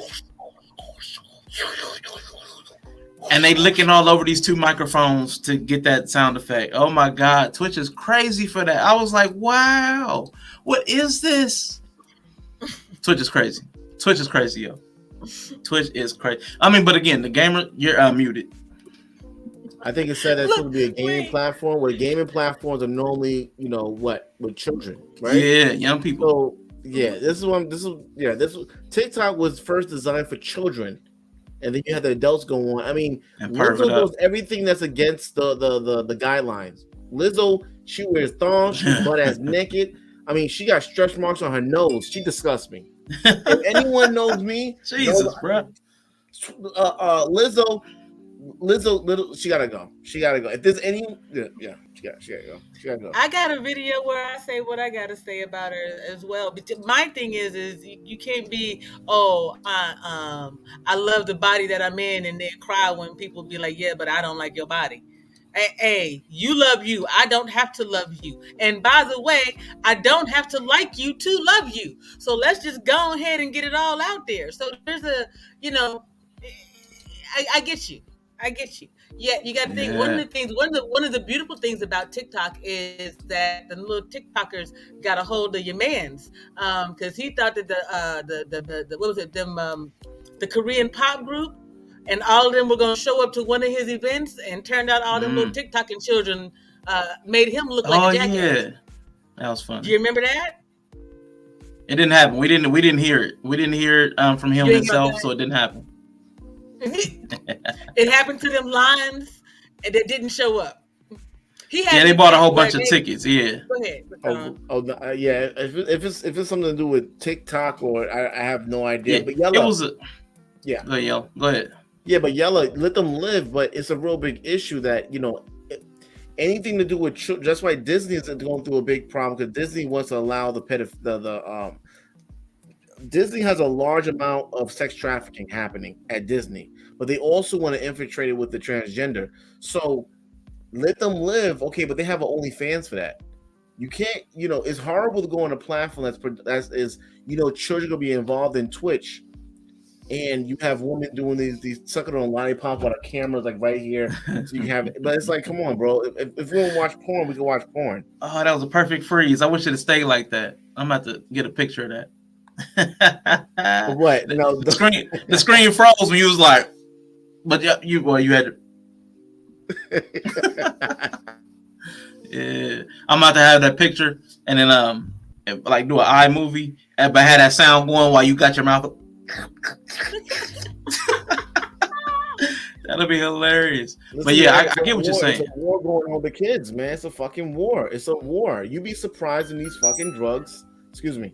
You'll be surprised in a drug that's being brought to these teenagers, and they run rapid, and it's really bad. It's really bad. And I personally feel like the more and more I try to help, the more and more I got to watch out for my family. Nah, definitely. I do think we need to police spaces made for children better. Like, I mean, because I've seen that consistently. Like, cartoons can't have certain themes in them. The children, you can't market the candy flavors and all that stuff because it'll make children more likely to do the drugs and all that stuff. So, I mean, I get it, but I also get the let them live part too, because capitalism, everything's supposed to make money. So, I mean, there's platforms for that though. They have OnlyFans. They make so much money. You know, we need to police the fuck out of Omegle. Omegle's crazy too. I haven't even heard of that. It's something where I think they you can't pick the same person you want to chat with. Like video chat is random people around the world that was originally designed for children. But now they got thing when they come on, the camera come on, you just start junking off. It's a lot of weird stuff happening. No. It's always been that way. Y'all, I've been in this I've been in this interweb crap since the days of AOL dial-up. It's always been that way. The moment that perverts figured out how they could rub one out with one hand and hold the camera with the other, it was off to the races. I don't know why you all think that this is something new to this particular moment in time. People are ugly and they do gross people shit. You got to figure out how to set your standards and boundaries so you rarely come across it. And when you do, be ready to thump a motherfucker in the face for being disrespectful. Yeah, that's too much, No, y'all. we can't hit people for being disrespectful, JP. We can't slap people for being disrespectful. Can't slap them. Right? Right, Arshad? You can't. Can't slap them. Hey, that's a cape. Can't cape. JP said you can't cape. No capes. No capes. For yourself, you can't cape for other motherfuckers is what I said. I said you don't carry nobody else's water. Now you had better carry your own jug and slap the shit out somebody if necessary. People are really doing it. Why are people so nasty? Yeah. And even like Instagram is really to the point. Like I really use Instagram a lot to market myself. It's come on, it's ridiculous. You know, you see these chicks with the big, you know what, doing voiceovers. They no talent. Listen, they got like 50,000, 100,000 followers. No talent. They just do like it's like another voice playing, and they just, you know, no talent. No talent, the voiceovers, man. I'm so sick of that. No content, no original content at all. I don't know if they're websites or apps, but I'm so thankful I've never come across them. God, I feel so terrible for the kids that got to navigate this world, man. Golly. Woo. Anyway, y'all, we're getting ready to hop up off of here. I was hearing when I came up here. I didn't hear you. I couldn't imagine. I said I'm so thankful that I became parent in the 90s and 2000s, because this shit right here, man, you might as well just go and stand outside with your arms and be ready to do whatever you got to for your kids. You might have to go inside and handle a teacher or a principal. And that's just not even kosher, bro. Go ahead. No, Novarainee, I do not have a Discord. Again, I got it. I have to. I got to figure all that out. Again, as I do more Twitch stuff, that's probably going to have to come with it. But my next stream, for certain, my next scheduled stream will be Monday at 5 p.m. Eastern. I may do something in the meantime, in between time, because I know Hanifa, she abdicated Friday. She walked away from Fridays for at least through April, so I may pop up towards the end of the week. So I don't know, but the only thing scheduled, I'm scaling back to just the Mondays, because these next 3 Mondays, I plan on doing something more academic. Because y'all gave me some suggestions, but I want to do them justice. So like AR was talking about, I want to do the time to get the research in. So I do these 3 topics justice these next 3 Mondays. So I don't want to be doing all this streaming and not leaving myself time and attention to invest in the other stuff I'm doing. So for time constraints and because of the topics I'll be handling, I need to do research. So I'll only be doing Mondays at 5 p.m. Eastern time, most likely. If I do something else, it would be something pop up and random. But the rest of this month, I'm probably going to stick to that. But Simon, if you are still here, brother, let us know what you have going on. Shout out, last words, anything you want to say to the people. No, it's cool. I appreciate what's going on with your platform. You know, everyone's doing their thing. Man, definitely. We're just building. We're just building. Well, appreciate you, Simon. Anything you want to shout out? Your IG, anything? YouTube? You want to shout out any of your stuff? They could go to my IG. It's Simon_Hectic at IG. I got my link to the YouTube channel there. JP, man, it'll be cool if we have a conversation at some point. My voice is getting real fucked up. Hey, man, I just sent you an IG message. I thought that was his U.S. accent. I don't even have fucking notifications up, man. I'm so in the dark. Make you some tea and then and call me in 15 minutes. I'm clicking my daughter's toes. Is Novarainee? Is that Am I not sexy? Am I not sexy? Is that a female or a dude? I've never asked on Twitch. I don't even ask questions. I don't even ask questions. If you're a male, I don't play that shit. Just so you know. What's up, motherfucker? What's wrong with being sexy, man? What's wrong with be sexy, man? Be sexy. Non-binary. Oh no, I'm a genderless tree. Non-binary genderless tree. That's right. That's right. Hey, shout out to the systems. You know what? And speaking of that, I have my Arshawn. Can you tell him my pronouns, please? Because I want to listen. If we're gonna come in these spaces, y'all gotta be respectful. Oh Jesus! You gotta be respectful. I have pronouns. Was it ER or A? Was it ER or A? ER. Okay. His pronouns, everybody. His pronouns, and this is what he wants. And again, spelled out. Nigger. Those are his pronouns as he stated them. Okay. So that's what he wants to be known as. So AR, Mr. Nigger. Do you have any last words or anything you'd like to say to the people? Shout out your channels. Yeah. You know, Arshawn, Arshawn, Nice. appreciate you. You know, hopefully we can elevate the men panel we have on there, because of a lot of men complain that we don't, men need to talk to men only, but when we come on these platforms just as men, it'd be like I feel like I'm talking to my like a elementary, like a kindergarten. They don't have no information on how to infrastructure and how to build a men organization to come together. So hopefully we can have a little bit more insightful dialogue, but I'm definitely going to do a lot of reinventing and changing things around, and I think we're going to have it's going to be great on my channel and this channel as well, JP channel, and if Simon decides to actually upload some shit, we'll see. Ooh, shot. Crack your toes, bruv. Crack your toes. He had to cam up for you. I just know, Novarainee. I just want to know. Why is everybody sexy but me? What happened? Why did I get left out? I'm not gonna let that go. Am I sexy?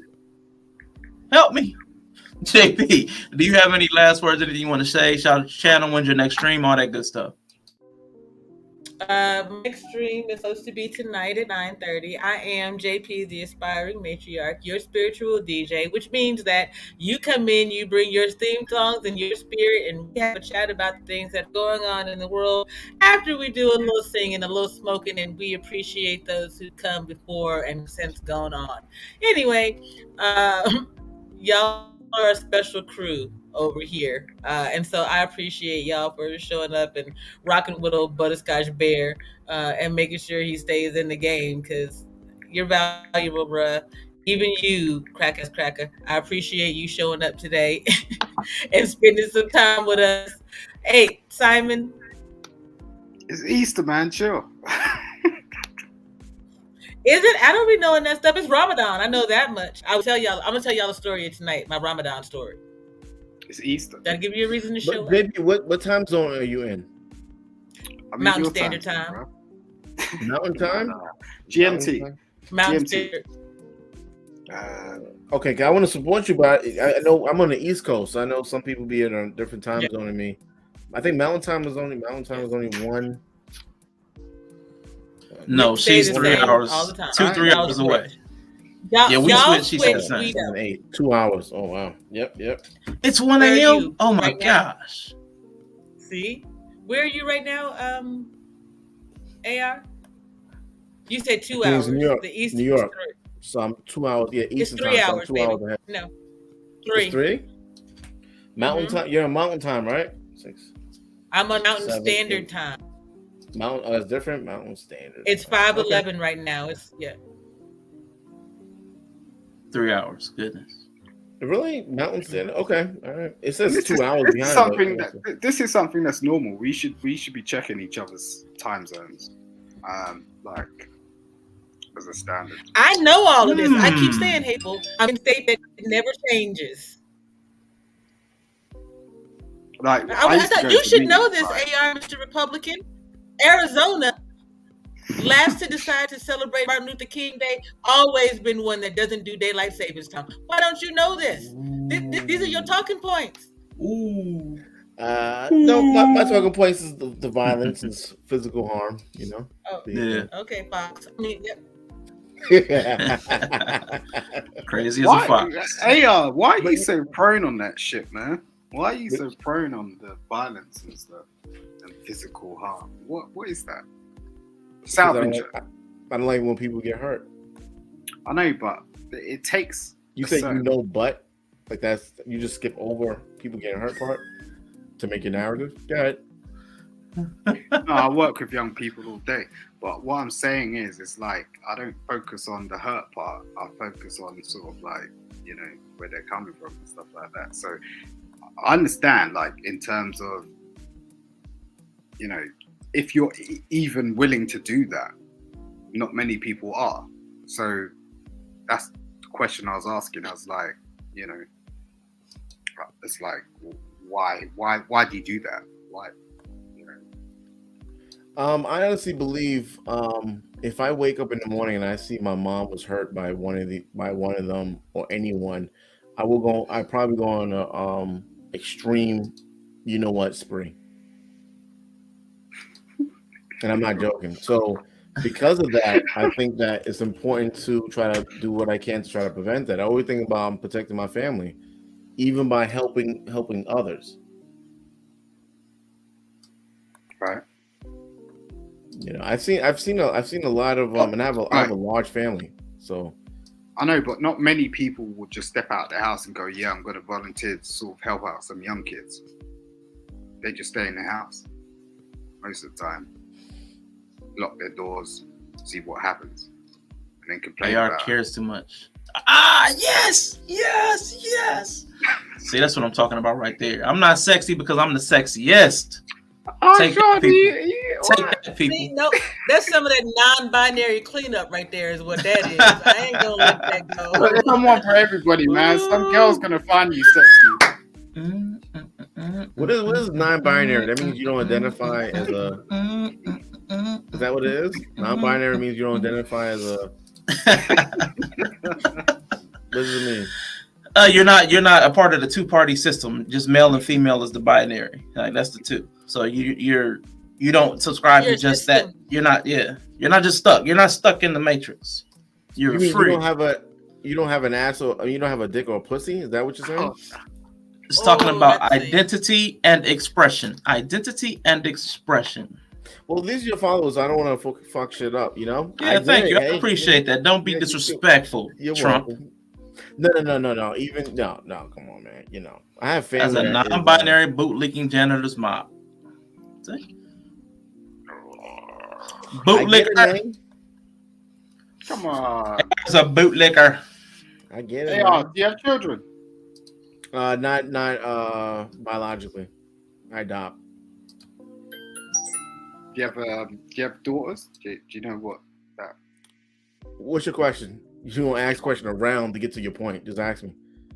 All right, smartass. I'm just saying, like, when you have children, Idris. daughters, it's a bit different. Like, you sort of figure that shit out. Like, so when you was talking about certain things, I was just like a bit baffled that you would regress in your thought process about what you was talking about, because. But you're saying things like in general. What exactly did I say that made you want to even bring it? Speak to me on the daughter thing, like the thing about, do you have children? Like, so if you had children and if you had a child and if you had a daughter, then maybe your thought process might be a bit different about how you thought about what you said. I didn't say nothing about daughters, though. I know you didn't say anything about daughters. Yeah, what he's saying. I'm just saying. Yeah, go on. Sorry. I shouldn't go. Yeah, I was just gonna say because I've heard people. I don't like when people do that, but I understand it. Some people will say it'll recontextualize your thought process if you have done this. Like, well, if you were married, you would feel. If you had a child, you would. Well, if your child was a daughter, you would. So it may and it's possible. Things do remap your wiring, like certain experiences. Like if you have a daughter, you probably won't be so thottish as a man. You know what I'm saying? Because you wonder about that karma. So so when people do that, I don't like it, but I understand it. Like he's saying, if you had a daughter, you might have grown more empathy, sympathy, like that softness to the way you speak and address things. Because again, to a daughter, that language and the way you say things might have landed too hard on her. So you might have, that's why he was checking. I have female cousins, I have nieces, and they get the business too.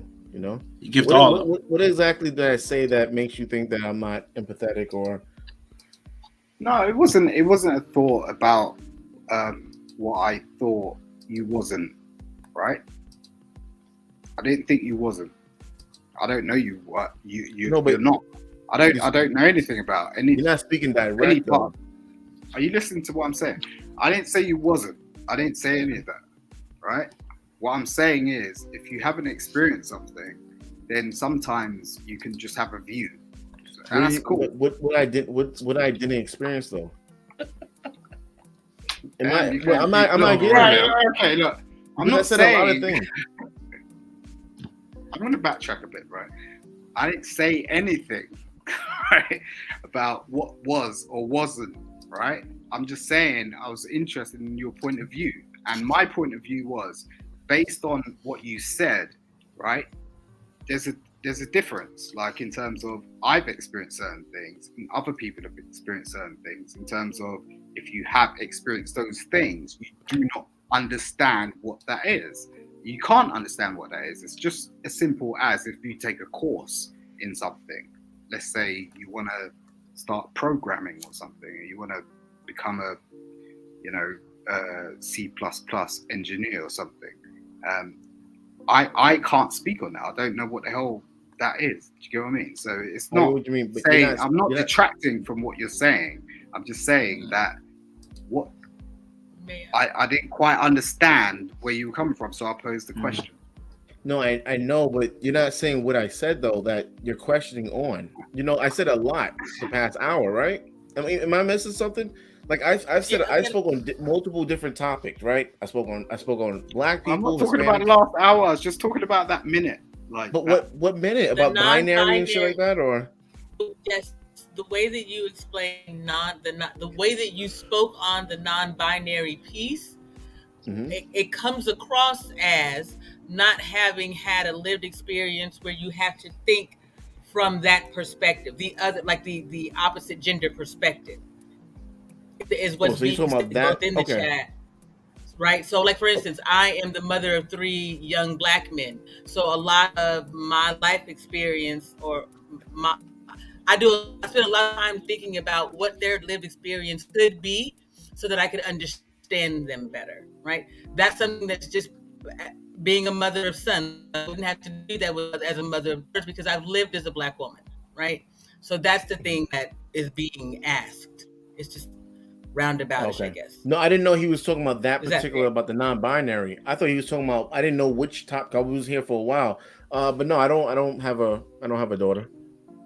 Yeah, but the reason why I talk like that because I want to make it because a lot of people do like depending on how I feel is depending on my gender. It's like no, so that's why I say like that because I want to know you have a dick or you have a pussy, so I can know what side you're talking about. Because if you say I look sexy and you have a dick, don't call me fucking sexy. You look sexy. Thank you, man. But I'm trying to tell you that when you're very direct, when you're very direct, I get where you're coming from, right, bro? I do get where you're coming from, but from I come from I come from a different place. So like from an international standpoint, it sounds a bit. I know y'all soft. Sounds I know, a bit out there. I know. So And anything you have international appeal, but sometimes you say some stuff which is just like so cornered. It's that thing like that we do with each other, like in terms of family. Keep in mind, bro. You come for me, I'm feisty, bro. I ain't coming for you. No, I know, but continue. I'm just saying, like we do this. Like we like to sort of pivot to our sort of know-how. It's like this is our family. This is what we know. This is us. The rest of the world is not included. And it's like the rest of the world is included. They're watching you. Why do you think things are happening? Do you get what I'm saying? Is that it's like, are you actually paying attention to an extent where you want to fulfill certain things? Do you want to be a global person? Do you want to be I don't even want to use that word, but some people just do their own thing and they want to be cornered, and it's fine. And I have no preference to that because it doesn't affect me. But I'm just saying, like, you seem like more of a guy that can bring more to the world, more so than the corner. I obviously, like, I've only had 2 minutes with you, so like I would appreciate a longer conversation. But that's all I can say right now. I get it, man. A lot of people are sensitive. A lot of people are very sensitive. So depending on what you say, and that's part of the reason why people voted for the wrong person, because they go based off of not facts and emotions, and do he like me or not? But I do think globally, but for the most part, I do care about where I'm.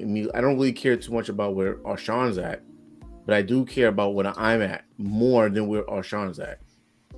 Not saying that where Arshawn's at, because we're all black people, is not more important, but I do care. Truth, slap the shit out of someone today, bro. Slap them. If you heard someone talking about someone, slap them, bro. Slap them, Truth. But so my main concern is really what I'm around, and why I'm concerned about where I'm around, because my mom's in my area, right? So I care more on that. And Arshawn, I already told him I have to speak a certain way, or I won't speak up at all. If I speak and say, Simon, let me tiptoe, let me do this and that, and that's just not who I probably won't even speak, because just like you was trying to talk to me, you went through a fucking monologue of shit that is like, what the fuck are you talking about? Now, the reason why you did that, because you were trying to make sure you don't rub me the wrong way. Just rub me the wrong way. I'm fine with that, because I want to understand exactly what you're talking about. You're not fine with it, because I could rub you up the wrong way real quick, right? I can do it too. We really, can go, I can do it.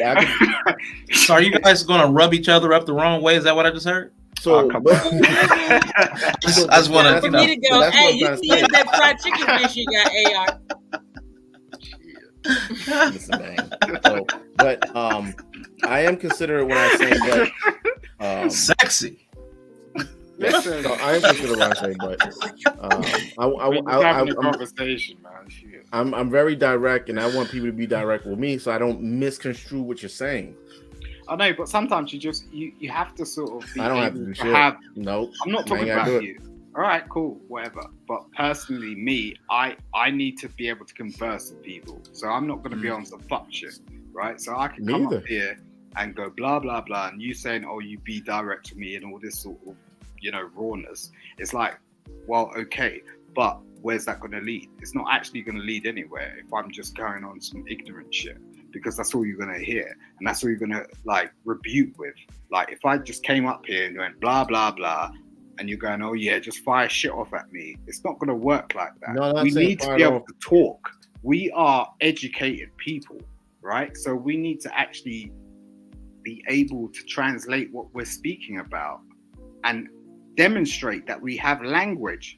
Like, if we can't do that, we might as well be speaking Chinese to each other, because you it should ain't do gonna that. work. I agree. You should do ain't that. gonna work. Ain't gonna work. And that's the problem. It's like we come up here and we just talk Chinese to each other. It's just like, oh, I don't understand what the fuck you're talking about. It's like, oh, I'm just gonna go back at you because I don't understand what you talked about. Literally, like, put some words in your mouth. Do you get what I'm saying? And speak back in a cooperative and way that's that's not inappropriate, that I can understand. We understand the English language. We are graced with that as a baseline. I'm not speaking any other language to you. So at the end of the day, you know, you could use your talents and just talk. That's what I do. Yeah. I don't know. Why do you feel like it comes across like you got some sort of animosity?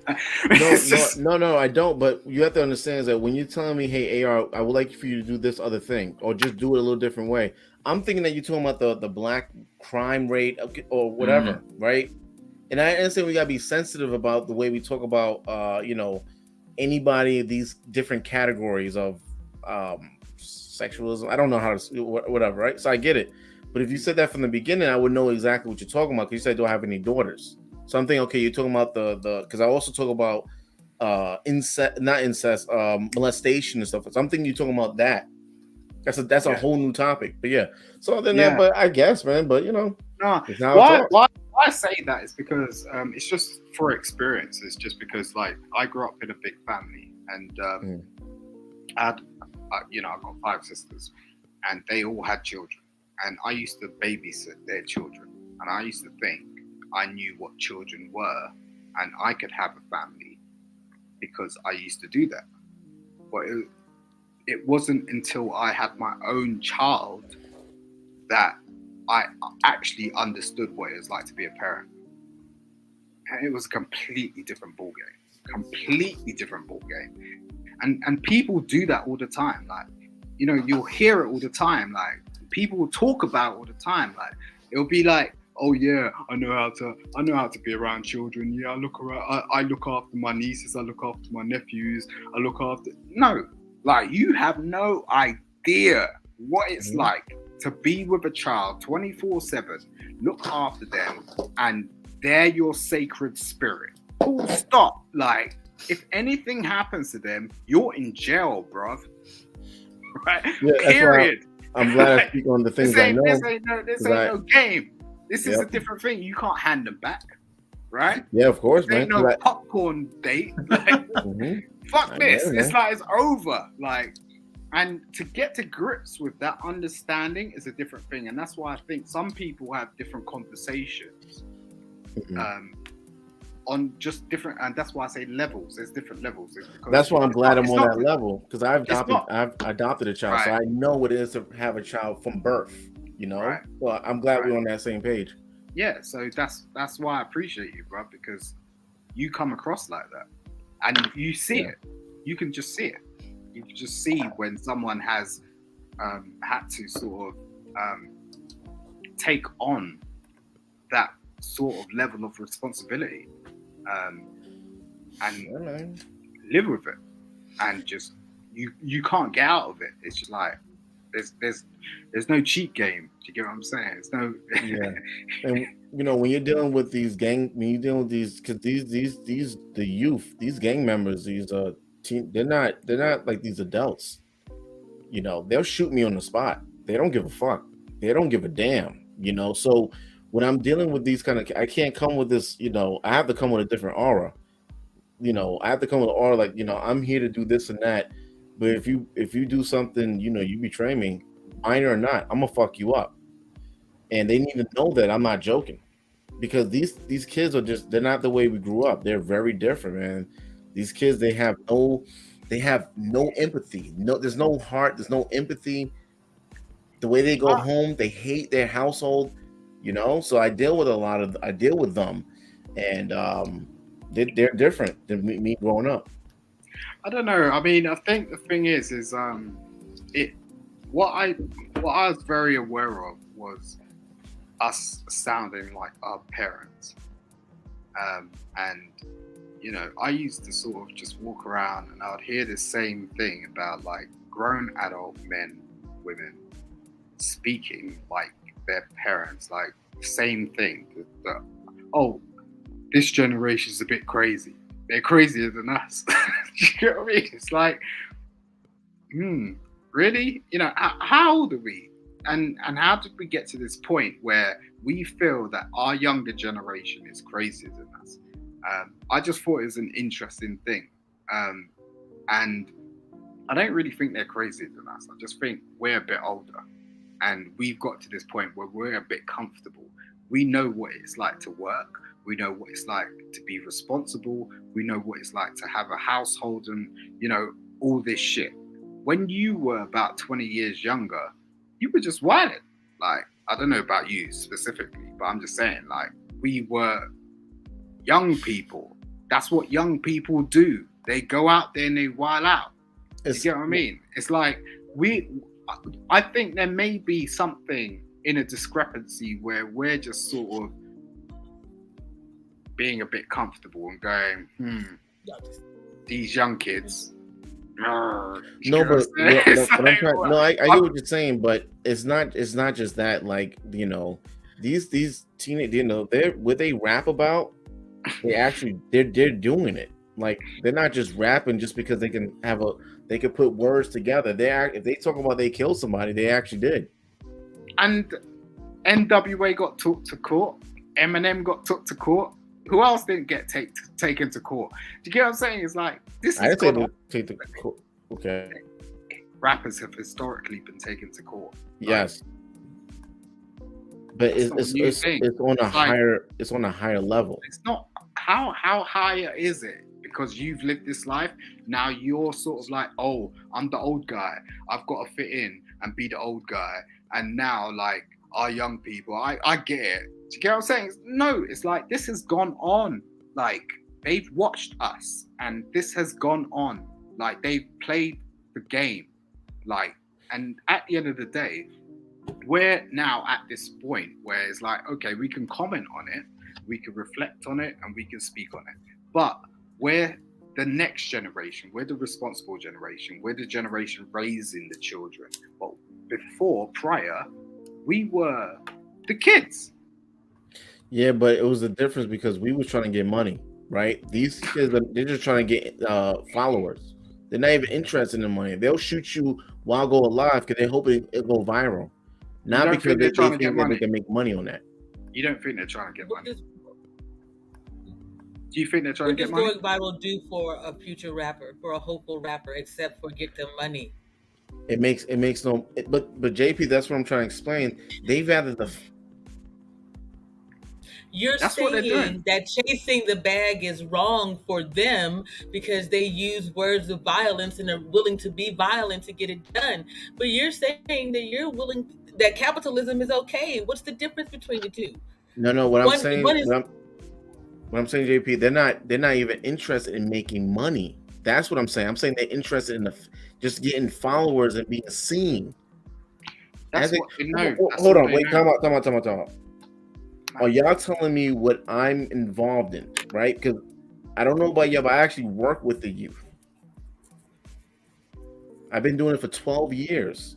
And it's okay. Every generation of these youth is actually getting worse. It's not just because I'm just saying just to say it. I understand that, but it's cycles of a thing, right? And breaking cycles means understanding the cycle. You don't fully understand the cycle that's breaking it is being difficult. What Novarainee says is true today. Money is followers. It's not about the dollar. That's what we've been talking about this whole time. That's why you don't get cash apps every day when you go live, because followers are the dollar now, especially in social media. Being able to get that many people proves that you can move a crowd. If you can move a crowd, you can move a dollar. If you can do that, then here we go. We'll put some money behind you. That's the new understanding of the game. I get that, but these kids are, these kids are broke. They're not making money though. They're broke. I appreciate you because I work with young people every day as well. So I get where you're coming from. But they're just not on the. We have to appreciate the fact that we are of an older generation. Like when I speak to young people, They just don't come with the stuff that we understand, like the stuff that we know. So what is your issue with me? What are you getting at? What's up? I don't have an issue with you. No, I'm saying because you're speaking on what are you could you your talking points. Yeah, your talking points is that these young people don't sort of really, you know, they're not going to click on to your program, right? Baseline, and they're not, because they're of a different, they're just sort of a different generation, and it's just, you know, and it's the same with us. Our parents are, you know, they don't get us because we're of a different generation. It's as simple as that. The world has to move on. We have to evolve, and we have to just move on and just work with what we've got. It's not that complex. So, but am I making it complex or something? Because you're telling me my experience is no, it's not really that, right? I'm telling you what I experience when I work with the youth. I don't work with these great kids that's from the suburbs, or, you know, they click their toes. These are gang members. Look, my speciality is and I grew up in the gang. Yeah, right. So yeah, right. What do you mean? I mean, like, I understand where you're coming from. Like, my whole background is based on that.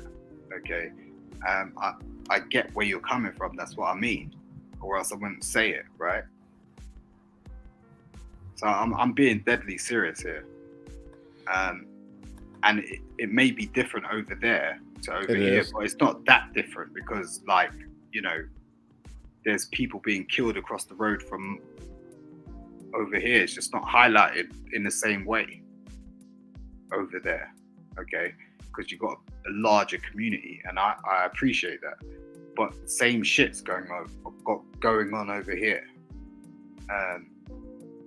So that's the only reason why I speak on it, or else I wouldn't speak on it in the first place.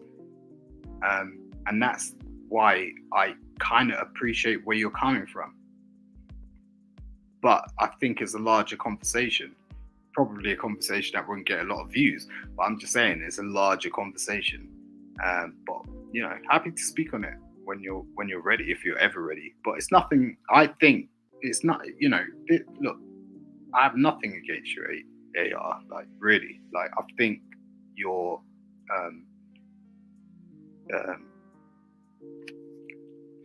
an asset.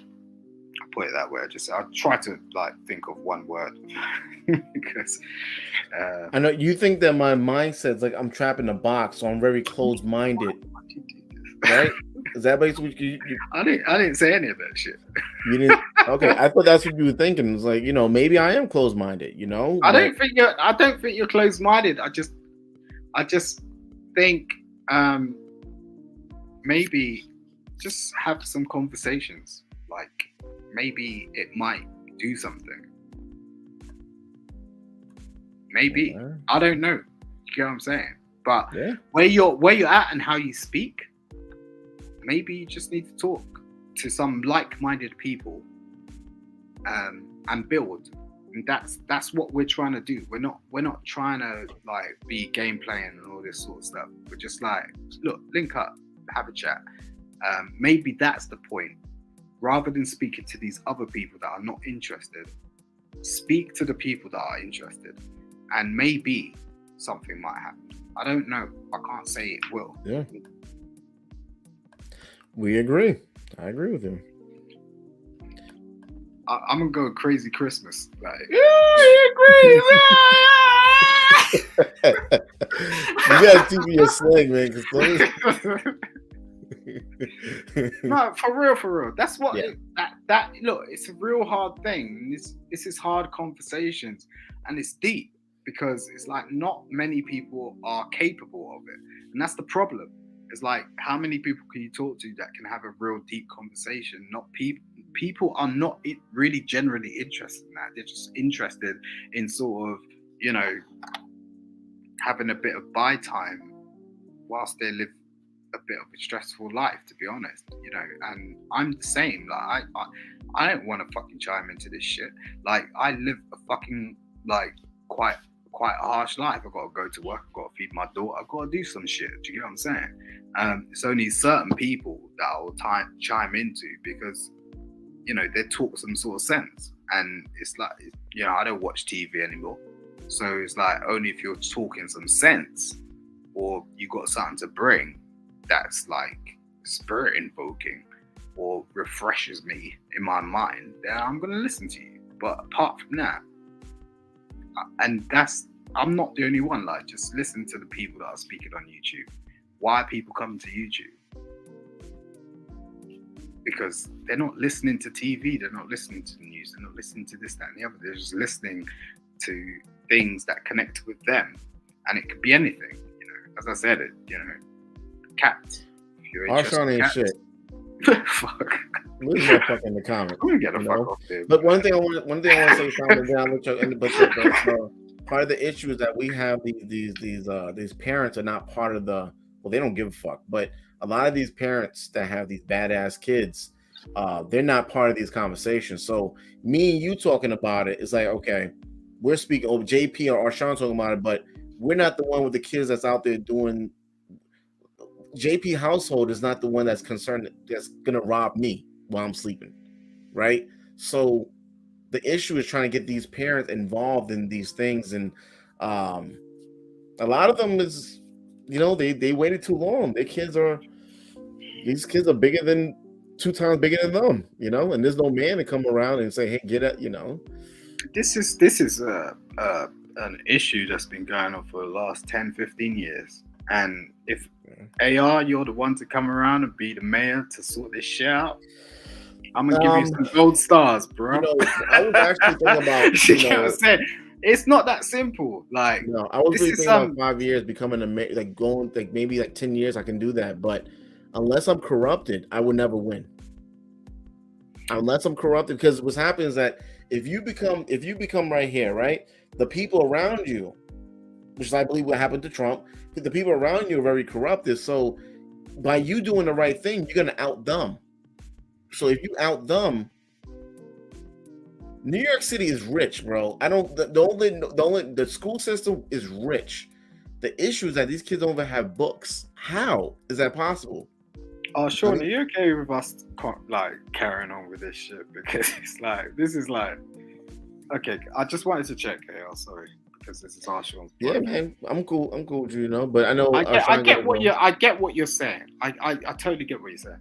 The thing is like, is that what your vision is? Okay, and if that's your vision, make it clear, because at the end of the day, we don't know. I don't know. Like, you're just up on here doing YouTube stuff. Like, if you've got some sort of real serious political aspirations, then that's a bit different. That's some off-level groundwork. Yeah, no. My bad. No, I've wanted to do that, but the corruption is beyond me. I believe, you know. I honestly believe it's nothing to do. No. You have to take that in mind, because I believe you know, when you really try to do right, your family's in danger, bro. There's millions and millions of dollars at stake. So, am I really willing to? I'm already willing risking my family by being online, and I'm in person. They're like, "Hey, are you talking about those bastards?" we all risking shit, ain't we? I mean, what the fuck? I mean, it's a bigger level when you go political. You have no idea what I'm going through. Like, you have no idea what JP's going through. You have no idea what Arshawn's going through. We're just talking on fucking line, okay? We are dealing with our own lives. The fact of the matter is, it's a difference in terms of if you're trying to sort of say, okay, this is where I want to be, there's a difference. Let's have some conversations about that. It doesn't need to be online. It can be offline. But if that's your real, true aspiration, fine. You're amongst people. There's a difference. That's the only difference that's happened in the last 2 years. We didn't have this before. Like, I was not able to talk to AR 2 years before, online, face front, having a chop up. Not happening. Do you get what I'm saying? I was in my fucking marriage. Like, I don't want to fucking talk to you. I don't want to talk to nobody. Like, I'm deep in that shit. Right now, I'm just taking care of my own shit. Do you get what I'm saying? And so everyone else is trying to do. But I'm just saying, like, if you're on some real shit like that, get amongst your people, because that's what you want to do, especially in that line of work. You want to fucking really network with people and JP will know about that shit. You really want to know. You want to network with people. If you're really serious about getting political, there's nothing stopping you, bruv. You know, I've been there, but I'm just saying, like, network and do it properly, because that's the only way you're going to do it. But otherwise, we're talking ducks. I agree, man. You know, so I know, and I'll back you the whole fucking way, man. So I know Ammo Lichen is asking what we talking about. We talking about these. Or Sean, we talking about these. We talking about these kids. I know what you're going for. I ain't gonna say it. We talking about these kids doing something for the youth. I'm not falling for it. You're not getting me. But listen, man, I gotta get going. But I just want to say sincerely from the bottom of my heart, man, fuck all y'all. Not you, JP. Arshawn and Simon. From the bottom of my heart. He means that about me sincerely, like both of y'all sincerely. You know, and the people in the chat too. You know, but God bless. You know, listen, man. That's not going to do good for your political career, bro. You want to stop that shit. Yeah, man. I gotta edit a lot of videos. That shit ain't work, you know. But I want everyone to, if you can, please, if you can, even the Twitch people, come on to Google and come on to YouTube and subscribe. If you don't have a Gmail, it takes 2 seconds. Create a new email. It's not that big of a deal. And you can stay on Twitch. You can still support them, but just give them that 1 count subscriber. That's all I'm asking. You know? Man, I appreciate them just for being on Twitch, considering I haven't done any platform building on Twitch, especially Amoxicillin. That is a brand new person who has never been on my stream before. So I really thank you for stopping by. Thank you, Novarainee. Thank you, Summer Mints Pies. I really appreciate you. And Summer Mints is one of the biggest builders on Twitch that I've seen. She's helping out everybody, including building out her own stream. So I definitely love and appreciate all of you. I appreciate you, JP, Simon, and AR for all being here. I do want to reiterate what Novarainee said. All 3 of you are very sexy, and I appreciate it. And I think I appreciated the time you two spent rubbing each other up the wrong way. I really think that was a productive conversation. That chicken get you every time. I'm glad I was here for it. But yeah, I definitely wanted to let everybody know again. My next planned stream will be Monday at 5 p.m. Eastern. I'm going to try to spend tomorrow and learn some of the Twitch stuff so I can add more value to that side of the platform since I am streaming over there. But in the meantime, I know everybody already did closing words before we kind of ramped back up. But I want to appreciate you all again. I really don't take you all for granted. Believe me, I don't take you for granted. But I want to know what if I need to do more. That's my feeling. I need to do more. But I'm going to moderate that, like JP said. There's a place in between. There's a place in between trying to go 100% if you're not uncomfortable doing it for free. But there's also, you don't have to be like, well, I give up. I can do it at a pace that's comfortable for the rewards that this gives. So I appreciate. Hello, motherfucker. I appreciate you, JP. I heard all of y'all. I want to say thank you, and I hope you all have a wonderful night.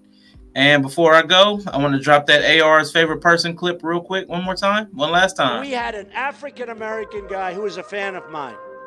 Great fan, great guy. In fact, I want to find out what's going on with him.